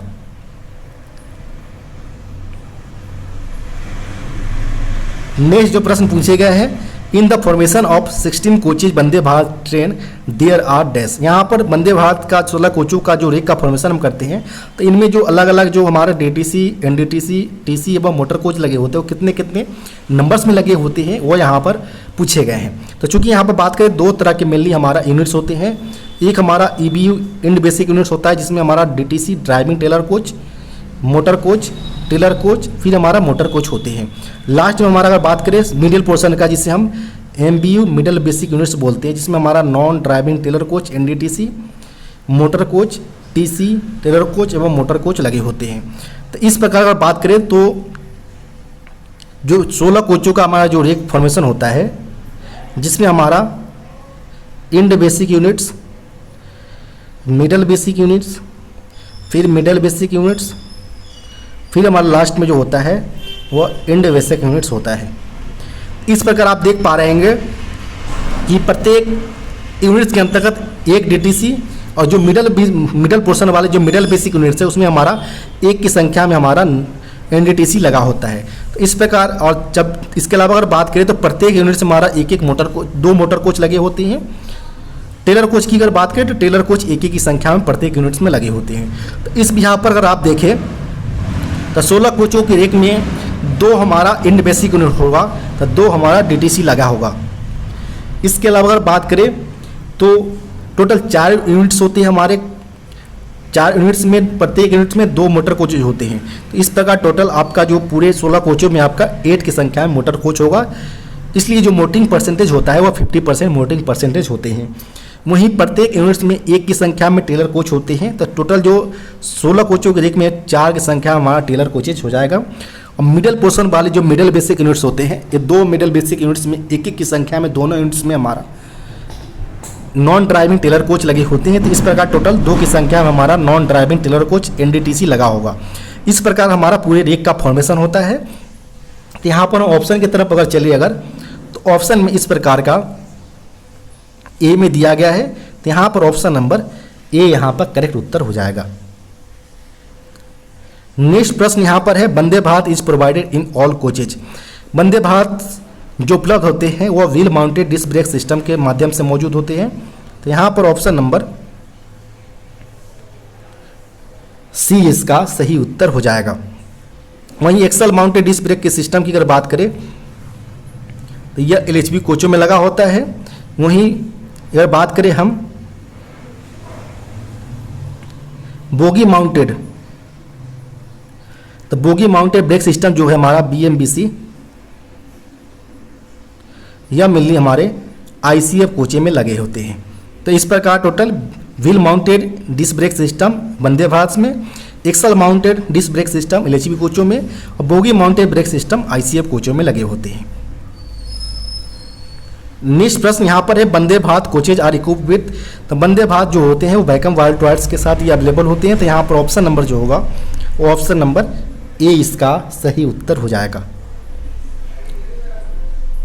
नेक्स्ट प्रश्न यहाँ पर है, the first Vande Bharat express run between, जो पहला वंदे भारत चलाया गया था वह फरवरी 2019 में चलाया गया था और यह चलाया गया था नई दिल्ली से लेकर वाराणसी के बीच चलाए गए थे। तो यहाँ पर ऑप्शन नंबर सी इसका सही उत्तर हो जाएगा।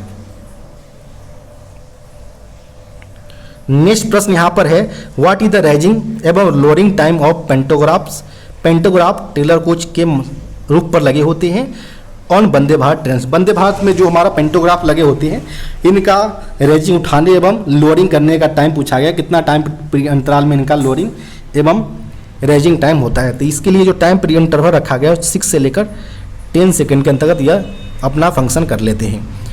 तो यहाँ पर जो सही उत्तर होगा वो ऑप्शन नंबर सी इसका सही उत्तर हो जाएगा। नेक्स्ट प्रश्न यहाँ पर है, parking brake release switch enables when MR is pressurised. जो यहाँ पर पूछा गया कि जो हमारा पार्किंग ब्रेक रिलीज वाल्व के लिए जो एक स्विच लगा होता है वह इनेबल कब होता है, जब हमारा एमआर प्रेशर जो है वह 4.5 kg पर सेंटीमीटर स्क्वायर तक यह पहुँच जाता है एमआर का प्रेशर, तब जाकर हमारा जो पार्किंग ब्रेक के जो रिलीज वाल्व है स्विच है वह इनेबल हो जाते हैं रिलीज होने के लिए। तो यहाँ पर बात करें ऑप्शन नंबर का, तो ऑप्शन नंबर यहाँ पर बी इसका सही उत्तर हो जाएगा। यह हमारा इनेबल के लिए, जब अगर बिलो डिसेबल के लिए अगर बात करें तो यह 3.5 kg पर सेंटीमीटर स्क्वायर से अगर बिलो होता है तो यह फिर से डिसेबल हो जाते हैं। नेक्स्ट प्रश्न यहाँ पर है, what is the nominal supply voltage of overhead equipment OHE to the pantographs. जो पेंटोग्राफ जो हमारा टेलर कोच के रूफ के ऊपर माउंटेड होते हैं इनका जो वोल्टेज की आपूर्ति होता है, कितने वोल्टेज के साथ इसका आपूर्ति होता है, तो यह मेनली जो होता है 25 किलो वोल्ट्स, जिसे हम RMS के तौर पर भी डिनोट करते हैं। इसके अलावा अगर बात करें तो 50 हर्ट्ज इसका होता है और यह मेनली जो होता है वह सिंगल फेज AC होता है, यानी 25 kV 50 हर्ट्ज एवं सिंगल फेज AC। यहाँ पर बात करें ऑप्शन नंबर का, तो ऑप्शन नंबर यहाँ पर डी इसका सही उत्तर हो जाएगा। नेक्स्ट प्रश्न यहाँ पर है, साइड बाल्ब of train sets coaches are manufactured from. जो ट्रेन सेट्स के जो कोचेज होते हैं इनका साइड वाल्व जो होता है, साइड वाल्व हो चाहे वो इंड वाल्व हो या फेरेटिक स्टील SS409 का बना होता है। तो यहाँ पर अगर बात करें ऑप्शन नंबर का, तो ऑप्शन नंबर यहाँ पर बी इसका सही उत्तर हो जाएगा। इसके अलावा अंडर फ्रेम जो होता है वो IRSM 41 कॉटन स्टील का बना होता है। रूफ्स की अगर बात करें तो यह ऑस्टेनेटिक स्टील, जिसे हम SS304M से डिनोट करते हैं, उसका बना होता है। नेक्स्ट प्रश्न यहाँ पर है, चूज द करेक्ट स्टेटमेंट। यहाँ पर करेक्ट स्टेटमेंट को आइडेंटिफाई करना है, कौन सा होगा। पहला स्टेटमेंट दिया गया, IGBT is a semiconductor device. IGBT यानी इंसुलेटेड गेट बाइपोलर ट्रांजिस्टर होता है और यह एक सेमीकंडक्टर डिवाइस है, जो कि सही है। सेकंड स्टेटमेंट की अगर बात करें तो IGBT जो कि हमारा इंसुलेटेड गेट बाइपोलर ट्रांजिस्टर है developed by combining the best quality of both BJT एवं MOSFET। जो हमारा BJT यानी बाइपोलर जंक्शन ट्रांजिस्टर और MOSFET की अगर बात करें तो metal oxide semiconductor field effect transistor जो होता है हमारा, और चाहे वो हमारा बाइपोलर जंक्शन ट्रांजिस्टर हो, ये दोनों को की बेस्ट क्वालिटीज़ को कंबाइन करके हम IGBTs को डेवलप किया गया है। तो ये भी स्टेटमेंट यहाँ पर सही दिया गया है। तो यहाँ पर बोथ 1 and 2 आर्स करेक्ट हो जाएगा, ऑप्शन नंबर सी। नेक्स्ट प्रश्न यहाँ पर है, what is the primary function of variable frequency drive, यानी VFD का यहाँ पर मेन यहाँ पर प्राइमरी फंक्शन पूछा गया, जो कि होता है कि जो हमारा इलेक्ट्रिक मोटर्स के जो स्पीड होते हैं उनको कंट्रोल करने के लिए हमारा वेरिएबल फ्रीक्वेंसी ड्राइव्स का VFD का प्रयोग किया जाता है। यहाँ पर बात करें ऑप्शन नंबर का, तो ऑप्शन नंबर ए यहाँ पर करेक्ट उत्तर हो जाएगा, to control the speed of an electric motor. Next प्रश्न यहाँ पर है, the amount of force applied on a door is 80 newton metres and the force of 4.5 mm is applied by a person. What is the distance of the handle from the pivots? कोई हमारा यहाँ पर दरवाजे या किसी का door का हमारा हैंडल दिया गया है। जब आप यहाँ पर इस प्रकार किसी डिस्टेंस यहाँ पर अगर पकड़ते हैं तो यहाँ पर जो आपका हैंड होगा ये एक सर्कुलर शेप यहाँ पर पकड़ने के लिए लेगा, जो कि एक टॉर्क को जनरेट करता है। जब भी हमारा किसी भी ऑब्जेक्ट को अगर पकड़ते हैं उसका राउंड तरफ हमारा मूवमेंट होता है, तो उस केस में हमारा एक टॉर्क जनरेट होता है। तो टॉर्क की अगर बात करें तो टॉर्क जो होता है वो इक्वल होता है हमारा RF इंटू साइन थीटा की इक्वल होता है। यहाँ पर अगर बात करें तो R मेनली जो हमारा दिया गया है, R यहाँ पर हमारा जो डिस्टेंस जो हमारा है वो यहाँ पर हमें फाइंड आउट करना है। F जो दिया गया हमारा वो हमारा 4.5 दिया गया न्यूटन, जो कि हमारा पर्सन के द्वारा यहाँ पर अप्लाई किए जा रहे हैं। जबकि जो हमारा दिया गया मोमेंट ऑफ फोर्स, जो इस दौरान जो मोमेंट फोर्स पर हमारा जो अप्लाई होता है वो हमारा 80 न्यूटन मीटर दिया गया। 80 न्यूटन मीटर्स ये हमारा रेडियस है जहाँ से हमारा कोई पर्सन हैंड के द्वारा जो कोई हैंडल जो लगा वहाँ पर पकड़ मौजूद कर रहा है, तो वो हमारा जो उस दौरान जो मोमेंट पर जो फोर्स क्रिएट होता है वो 80 न्यूटन मीटर्स। मैन के द्वारा जो फोर्स अप्लाइड किया जा रहा है वो हमारा आर यहाँ पर फाइंड आउट करना है। फोर्स हमारा दिया गया मैन के द्वारा 4.5 न्यूटन मीटर दिया गया है, न्यूटन दिया गया यहाँ पर। जबकि थीटा जो है, जब भी हम किसी हैंडल को पकड़ते हैं तो वह एक परपेंडिकुलर शेप यहाँ पर डेवलप होता है। परपेंडिकुलर की शेप की अगर बात करें तो यहाँ पर हमारा साइन 90 डिग्री यहाँ पर हमारा थीटा हमारा यहाँ पर जो फॉर्मेशन होगा वो 90 डिग्री थीटा का फॉर्मेशन होगा। तो यहाँ पर जो साइन 90 डिग्री का जो वैल्यू होता है वो हमारा 1 के इक्वल होता है, तो 1 सिंपली यहाँ पर हो जाएगा। तो आप देख पा रहे हैं कि 18 equal to R into multiply by 4.1 multiply by 1। जब आप 4.5 को 18 में डिवाइड करेंगे तो आपका जो निकल कर आएगा वो 4 निकल कर आएगा, यानी 4 मीटर निकल कर आएगा। जो जहाँ से कोई मैन किसी हैंडल को पकड़ता है उतनी दूरी से, और उस दौरान जो उसमें फोर्स अप्लाई होता है वह 4.5 न्यूटन का अवेलेबल होता है, और मोमेंट जो जनरेट होता है फोर्स का उस दौरान वो 80 न्यूटन मीटर का होता है। तो यहाँ पर 4 मीटर यहाँ पर सही उत्तर हो जाएगा। ऑप्शन नंबर की अगर बात करें तो ऑप्शन नंबर यहाँ पर डी इसका सही उत्तर होगा। नेक्स्ट प्रश्न यहाँ पर है, which of the following compound is mainly used in hand sanitisers. निम्नलिखित में से कौन सा कंपाउंड्स को मुख्य रूप से हम हैंड सैनिटाइजर के रूप में यूज में लेते हैं। तो हैंड सैनिटाइजर के रूप में हम सिंपली अल्कोहल वाले जो होते हैं तो उनका हम उपयोग में लेते हैं। तो यहाँ पर बात करें ऑप्शन नंबर का, तो ऑप्शन नंबर यहाँ पर सी करेक्ट उत्तर हो जाएगा।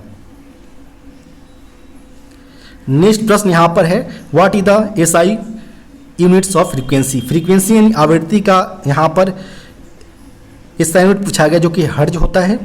यहाँ पर ऑप्शन नंबर सी इसका सही उत्तर हो जाएगा। इसको हम HZ से डिनोट करते हैं। नेक्स्ट प्रश्न यहाँ पर है, what is the other name of Newton first law. Newton के फर्स्ट लॉ की अगर बात करें तो इसको हम अदर नेम में हम law of inertia. Second law of motion की अगर बात करें तो मोमेंटम को, जो चेंज इन मोमेंटम जो होता है हमारा, उनको यह आइडेंटिफाई करता है, चेंज इन मोमेंटम। जिसके लिए अगर बात करें फॉर्मूला जो होता है हमारा F equal to M A होता है, जो कि सेकेंड लॉ ऑफ मोशन से यहाँ पर ड्राइव किया गया है। वहीं थर्ड लॉ ऑफ मोशन की अगर बात करें तो इसमें हम सिंपली जो कोई भी हम किसी भी ऑब्जेक्ट पर अगर फोर्स अप्लाई करते हैं तो वह जो भी ऑब्जेक्ट पर अप्लाई करेंगे वो ऑब्जेक्ट वापस रूप से हमें रिवर्स डायरेक्शंस में हमारा सेम फोर्स के साथ वो हमें वापस करेगा। यानी to every action there is an equal and opposite reaction यहाँ पर होगा, जो कि दिया जाता है थर्ड लॉ ऑफ मोशन के बिहाफ पर। यहाँ पर केवल पूछा गया था other name of Newton's first law, तो ये लॉ ऑफ इनर्शिया को आइडेंटिफाई करता है।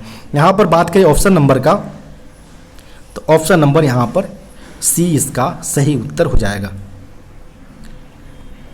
नेक्स्ट प्रश्न यहाँ पर है विच device is used for measuring air pressure. Air pressure को मापने के लिए किस प्रकार के डिवाइस का प्रयोग किए जाते हैं, तो यह बैरोमीटर का प्रयोग किया जाता है एयर प्रेशर को मेजर करने के लिए। तो यहाँ पर ऑप्शन नंबर डी इसका सही उत्तर हो जाएगा। इसके अलावा अगर बात करें एमीटर का प्रयोग हम इलेक्ट्रिक करंट को मेजर करने के लिए करते हैं।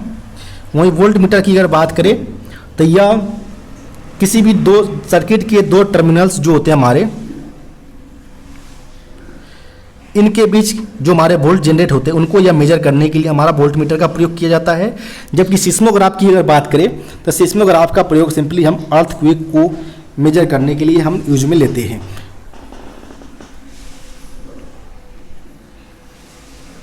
नेक्स्ट प्रश्न यहाँ पर है name the device fitted into LHB coach to regulate the coach body level irrespective of the load condition of the vehicles by changing or venting the air suspension below। यहाँ पर बोला गया कुछ डिवाइस का नाम बताए जो कोच के बॉडी को रेगुलेट करने का काम करते हैं, चाहे वो लोडेड कंडीशंस व्हीकल्स के हो या एम्प्टी कंडीशन, और यह चेंज करते हैं जो हमारा एयर बिल्लो जो होते हैं उनके प्रेशर को वेंट करके या चार्ज करके इस बिहाफ पर वह कोच के लेवल को मेंटेन करने का काम करते हैं। तो इसके लिए जो हम डिवाइस यूज में लेते हैं, जिस डिवाइस का प्रयोग हमारा अगर लोडेड कंडीशन में हमारा हो तो प्रेशर को एमआर के द्वारा कनेक्ट करके प्रेशर को चार्ज किया जाता है। जब हमारा कोचेज एम्प्टी होते हैं तो एक्स्ट्रा लेवल को आउट करने के लिए हमारा जो डिवाइस लगा होता है वह एग्जॉस्ट से यहाँ पर इसका कनेक्शन हमारा कर देते हैं। तो ये हमारा ईयर बेल्लो जो होता है, ईयर बेल्लो के साथ एक हमारा जो लगा होता है वो हमारा लेबलिंग बाल्ब लगा होता है। लेबलिंग बाल्ब मेनली 3 वे पोर्ट्स के साथ आता है, यानी एक कनेक्शन इसका मेन रिजर्वायर से होता है और सेकेंड अगर बात करें तो सेकेंड जो होता है कनेक्शन इसका वो ईयर बेल्लो के साथ होता है और थर्ड कनेक्शन जो होता है एग्जॉस्ट से होता है। जैसे ही अगर एयर बेल्लो का हाइट ऊपर जाता है तो उस दौरान हमारा प्रेशर मेंटेन करने के लिए या एयर बेल्लो का कनेक्शन एग्जॉस्ट से कर देता है। जब हमारा एयर बेल्लो दबता है, प्रेशर ज़्यादा यहाँ पर आने लगते हैं तो उसको मेंटेन करने के लिए फिर इसका कनेक्शन हमारा मेन रिजर्वायर से कर देता है। इस प्रकार प्रत्येक एयर बेल्लो के लिए एक की संख्या में हमारा लेबलिंग बाल्ब लगा होता है। अगर आपसे लेबलिंग बाल्ब का नंबर्स पूरे बोगी में पूछा जाता है तो प्रत्येक बोगी में 2 की संख्या में लगे होते हैं, प्रत्येक एयर बिल्लो के लिए 1 की संख्या में। तो यहाँ पर बात करें ऑप्शन नंबर का, जो मेंटेन करता है एयर प्रेशर का एवं बॉडी को रेगुलेट करने का काम करता है, वो लेबलिंग बाल्ब के माध्यम से किया जाता है। यहाँ पर ऑप्शन नंबर सी इसका सही उत्तर हो जाएगा। नेक्स्ट प्रश्न यहाँ पर है what is the primary function of gear in mechanical system. Mechanical system में जो गियर लगे होते हैं, चाहे हमारा जो बेवल गियर हो या स्पर गियर हो, अलग अलग प्रकार के टाइप्स के गियर लगे होते हैं जिनका मेनली काम होता है कि जो हमारा फोर्सेस को ट्रांसमिशन करना होता है। जो पावर हमारा एक गियर से आते हैं दूसरे गियर, उस गियर के माध्यम से प्रॉपर रूप से ट्रांसमिट किया जा सके, इस पर्पस को देखते हुए हमारा गियर्स लगे होते हैं। यानी ऑप्शन नंबर यहाँ पर ए इसका सही उत्तर हो जाएगा, ट्रांसमिट्स गियर पावर्स। नेक्स्ट इसका प्रश्न की अगर बात करें यहाँ पर तो हिंदी दिवस सेलिब्रेटेड ऑन, हिंदी दिवस प्रत्येक वर्ष 14 सितंबर को मनाए जाते हैं। तो यहाँ पर ऑप्शन नंबर ए इसका सही उत्तर हो जाएगा, क्योंकि इसी दिन 14 सितंबर 1949 को हिंदी को एज ऑफिशियल लैंग्वेज और स्क्रिप्ट में देवनागरी स्क्रिप्ट को अपनाया गया था। तो यहाँ पर अगर बात करें, इसके अलावा अगर बात करें वर्ल्ड हिंदी डे का तो यह 10 जनवरी को प्रत्येक वर्ष मनाया जाता है। यह जो 14 सितंबर 1949 को जो अपनाया गया था हिंदी, वह आर्टिकल 343 के 1 के अंतर्गत लिया गया था।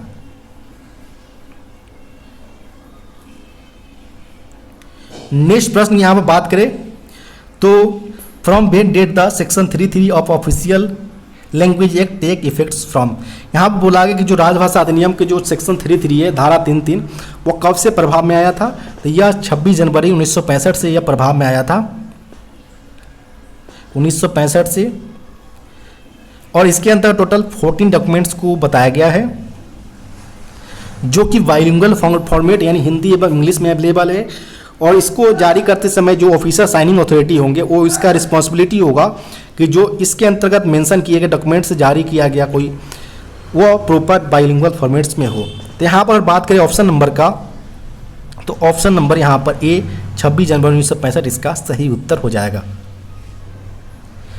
नेक्स्ट प्रश्न यहाँ पर है when was the official language act 1963 amended, यानी राजभाषा अधिनियम 1963 को अमेंडमेंट कब किया गया था? तो सबसे पहले अगर बात करें कि पास कब किए गए थे, तो यह जो ऑफिशियल लैंग्वेज एक्ट 1963 जो है वो 10 मई 1963 को पास किया गया था। अमेंडमेंट की अगर बात करें तो 1967 में पारित किया गया था। पारित करने की अगर बात करें मेन पर्पस का, तो इनको पास करने का मेन पर्पस रखा गया था कि 1965 के बाद हिंदी के साथ साथ अंग्रेजी का भी प्रयोग जारी रखने के प्रावधान को देखते हुए ऑफिशियल लैंग्वेज एक्ट 1963 को पारित किए गए थे। यहाँ पर बात करें जो पूछे गए अमेंडमेंट का, तो 1967 के अंतर्गत इनका अमेंडमेंट किया गया था। तो यहाँ पर ऑप्शन नंबर सी इसका सही उत्तर हो जाएगा।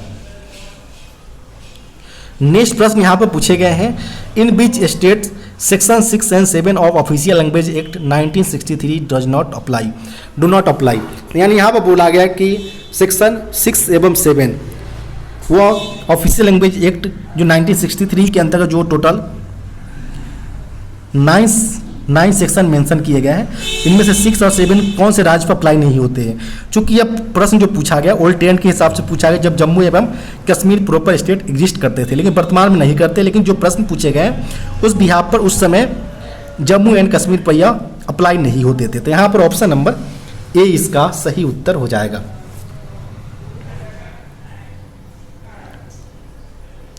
नेक्स्ट प्रश्न यहाँ पर है who was the first chairman of official language commission. जो फर्स्ट ऑफिशियल लैंग्वेज कमीशन बनाया गया था, यह बनाया गया था 7 जून 1955 को बनाया गया था। उस समय जो फर्स्ट चेयरमैन बनाए गए थे वह बीजी खेर को बनाए गए थे। यहाँ पर ऑप्शन नंबर ए इसका सही उत्तर हो जाएगा। और ऑफिशियल लैंग्वेज कमीशन के द्वारा जो एक कमेटी गठित किया गया था, उस कमेटी के जो चेयरमैन थे वो जीबी पंत थे। तो इससे आप कंफ्यूज ना हो, डायरेक्ट वे में जो ऑफिशियल लैंग्वेज कमीशन बनाया गया था, इनका फर्स्ट चेयरमैन बीजी खेर थे और इसका स्थापना 7 जून 1955 को किया गया था। और ऑफिशियल लैंग्वेज कमीशन को इस्टेब्लिशमेंट के बाद जो उनके द्वारा एक कमेटी गठित किया गया था जिसका अध्यक्ष जीबी पंत को बनाया गया था। नेक्स्ट प्रश्न यहाँ पर है in which year Hindi parliamentary section was established in railway board. Railway board में हिंदी पार्लियामेंट यानी संसद अनुभाग की स्थापना किस वर्ष किया गया था? तो यह 1960 में किया गया था, 1960 के अंतर्गत। यहाँ पर ऑप्शन नंबर जो होगा वो ऑप्शन नंबर ए इसका सही उत्तर हो जाएगा। नेक्स्ट प्रश्न यहाँ पर है select states comes under region A. Region A के अंतर्गत आने वाले यहाँ पर स्टेट को यहाँ पर सिलेक्ट करना है। तो रीजन ए के अंतर्गत मेनली जो हिंदी भाषी वाले क्षेत्र है, इसके अलावा अगर बात करें यूनियन टेरेटरीज के, तो अंडमान एवं निकोबार द्वीप समूह एवं दिल्ली जो यूनियन टेरेटरी के अंतर्गत आते हैं या मेनली रीजन ए के अंतर्गत आते हैं। यहाँ पर बात करें ऑप्शन नंबर का, तो बिहार आते हैं, राजस्थान, नई दिल्ली जो यूनियन टेरेटरीज का पार्ट्स है, ये तीनों यहाँ पर शामिल किया गया है। तो यहाँ पर option number D all of the above इसका सही उत्तर हो जाएगा। नेक्स्ट प्रश्न पूछे गए हैं select states that comes under region C. Region C के अंतर्गत आने वाले यहाँ पर स्टेट्स को फाइंड आउट करना है। तो रीजन सी के अंतर्गत मेनली जितने भी हमारे साउदर्न स्टेट है, दक्षिण भारत के स्टेट्स या नॉर्थ स्टेट्स के जितने भी है, चाहे वो हमारा मिजोरम हो, अरुणाचल प्रदेश हो, मेघालय हो, असम हो, सारे के सारे के जो हमारे रीजन सी के अंतर्गत आते हैं। इसके अलावा चाहे हमारा आंध्र प्रदेश हो, उड़ीसा हो, पश्चिम बंगाल हो, या जितने भी हमारा साउदर्न स्टेट, चाहे वो केरला हो, तमिलनाडु हो, कर्नाटका हो, ये सारे के सारे रीजन सी के अंतर्गत रखे गए हैं। तो यहाँ पर बात करें ऑप्शन नंबर का, तो ऑप्शन नंबर यहाँ पर डी इसका सही उत्तर हो जाएगा। नेक्स्ट प्रश्न यहाँ पर है, who is the chairman of central Hindi committee. Central Hindi committee का चेयरमैन पूछा गया है, जो कि प्राइम मिनिस्टर है। तो यहाँ पर ऑप्शन नंबर ए इसका सही उत्तर हो जाएगा। वहीं अगर बात करें होम मिनिस्टर का, तो यह deputy chairman of central Hindi committee का जो डिप्टी चेयरमैन है वो होम मिनिस्टर है, और प्रॉपर चेयरमैन अगर आपसे पूछा जाता है तो प्राइम मिनिस्टर हो जाएगा।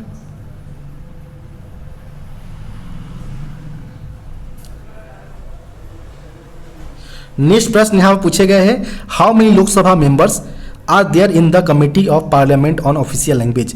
संसद की राजभाषा समिति में कितने लोकसभा मेंबर्स हैं। यहाँ पर लोकसभा का मेंबर पूछा गया है पार्लियामेंट्री कमेटी के अंतर्गत, जो कि ऑफिशियल लैंग्वेज के अंतर्गत बनाए गए हैं। तो टोटल 30 मेंबर्स होते हैं, 20 मेंबर्स लोकसभा से और 10 मेंबर्स इसमें राज्यसभा से आते हैं। इसके अध्यक्ष जो होते हैं वो होम मिनिस्टर होते हैं, और इसके अंतर्गत टोटल मेनली 3 सब कमेटी का गठन किया गया है पार्लियामेंट्री कमेटी के अंतर्गत, जिसमें जो सेकेंड सब कमेटी जो है वो रेलवे कार्यालय में हिंदी के प्रचार प्रसार से संबंधी नियमों के अनुपालन से का आवधिक निरीक्षण सेकेंड कमेटी के द्वारा रेलवे मिनिस्ट्री के अंतर्गत किया जाता है। तो यहाँ पर पूछा गया था लोकसभा के members official language parliamentary committee के अंतर्गत टोटल 20 मेंबर्स होते हैं। यहाँ पर ऑप्शन नंबर ए इसका सही उत्तर हो जाएगा।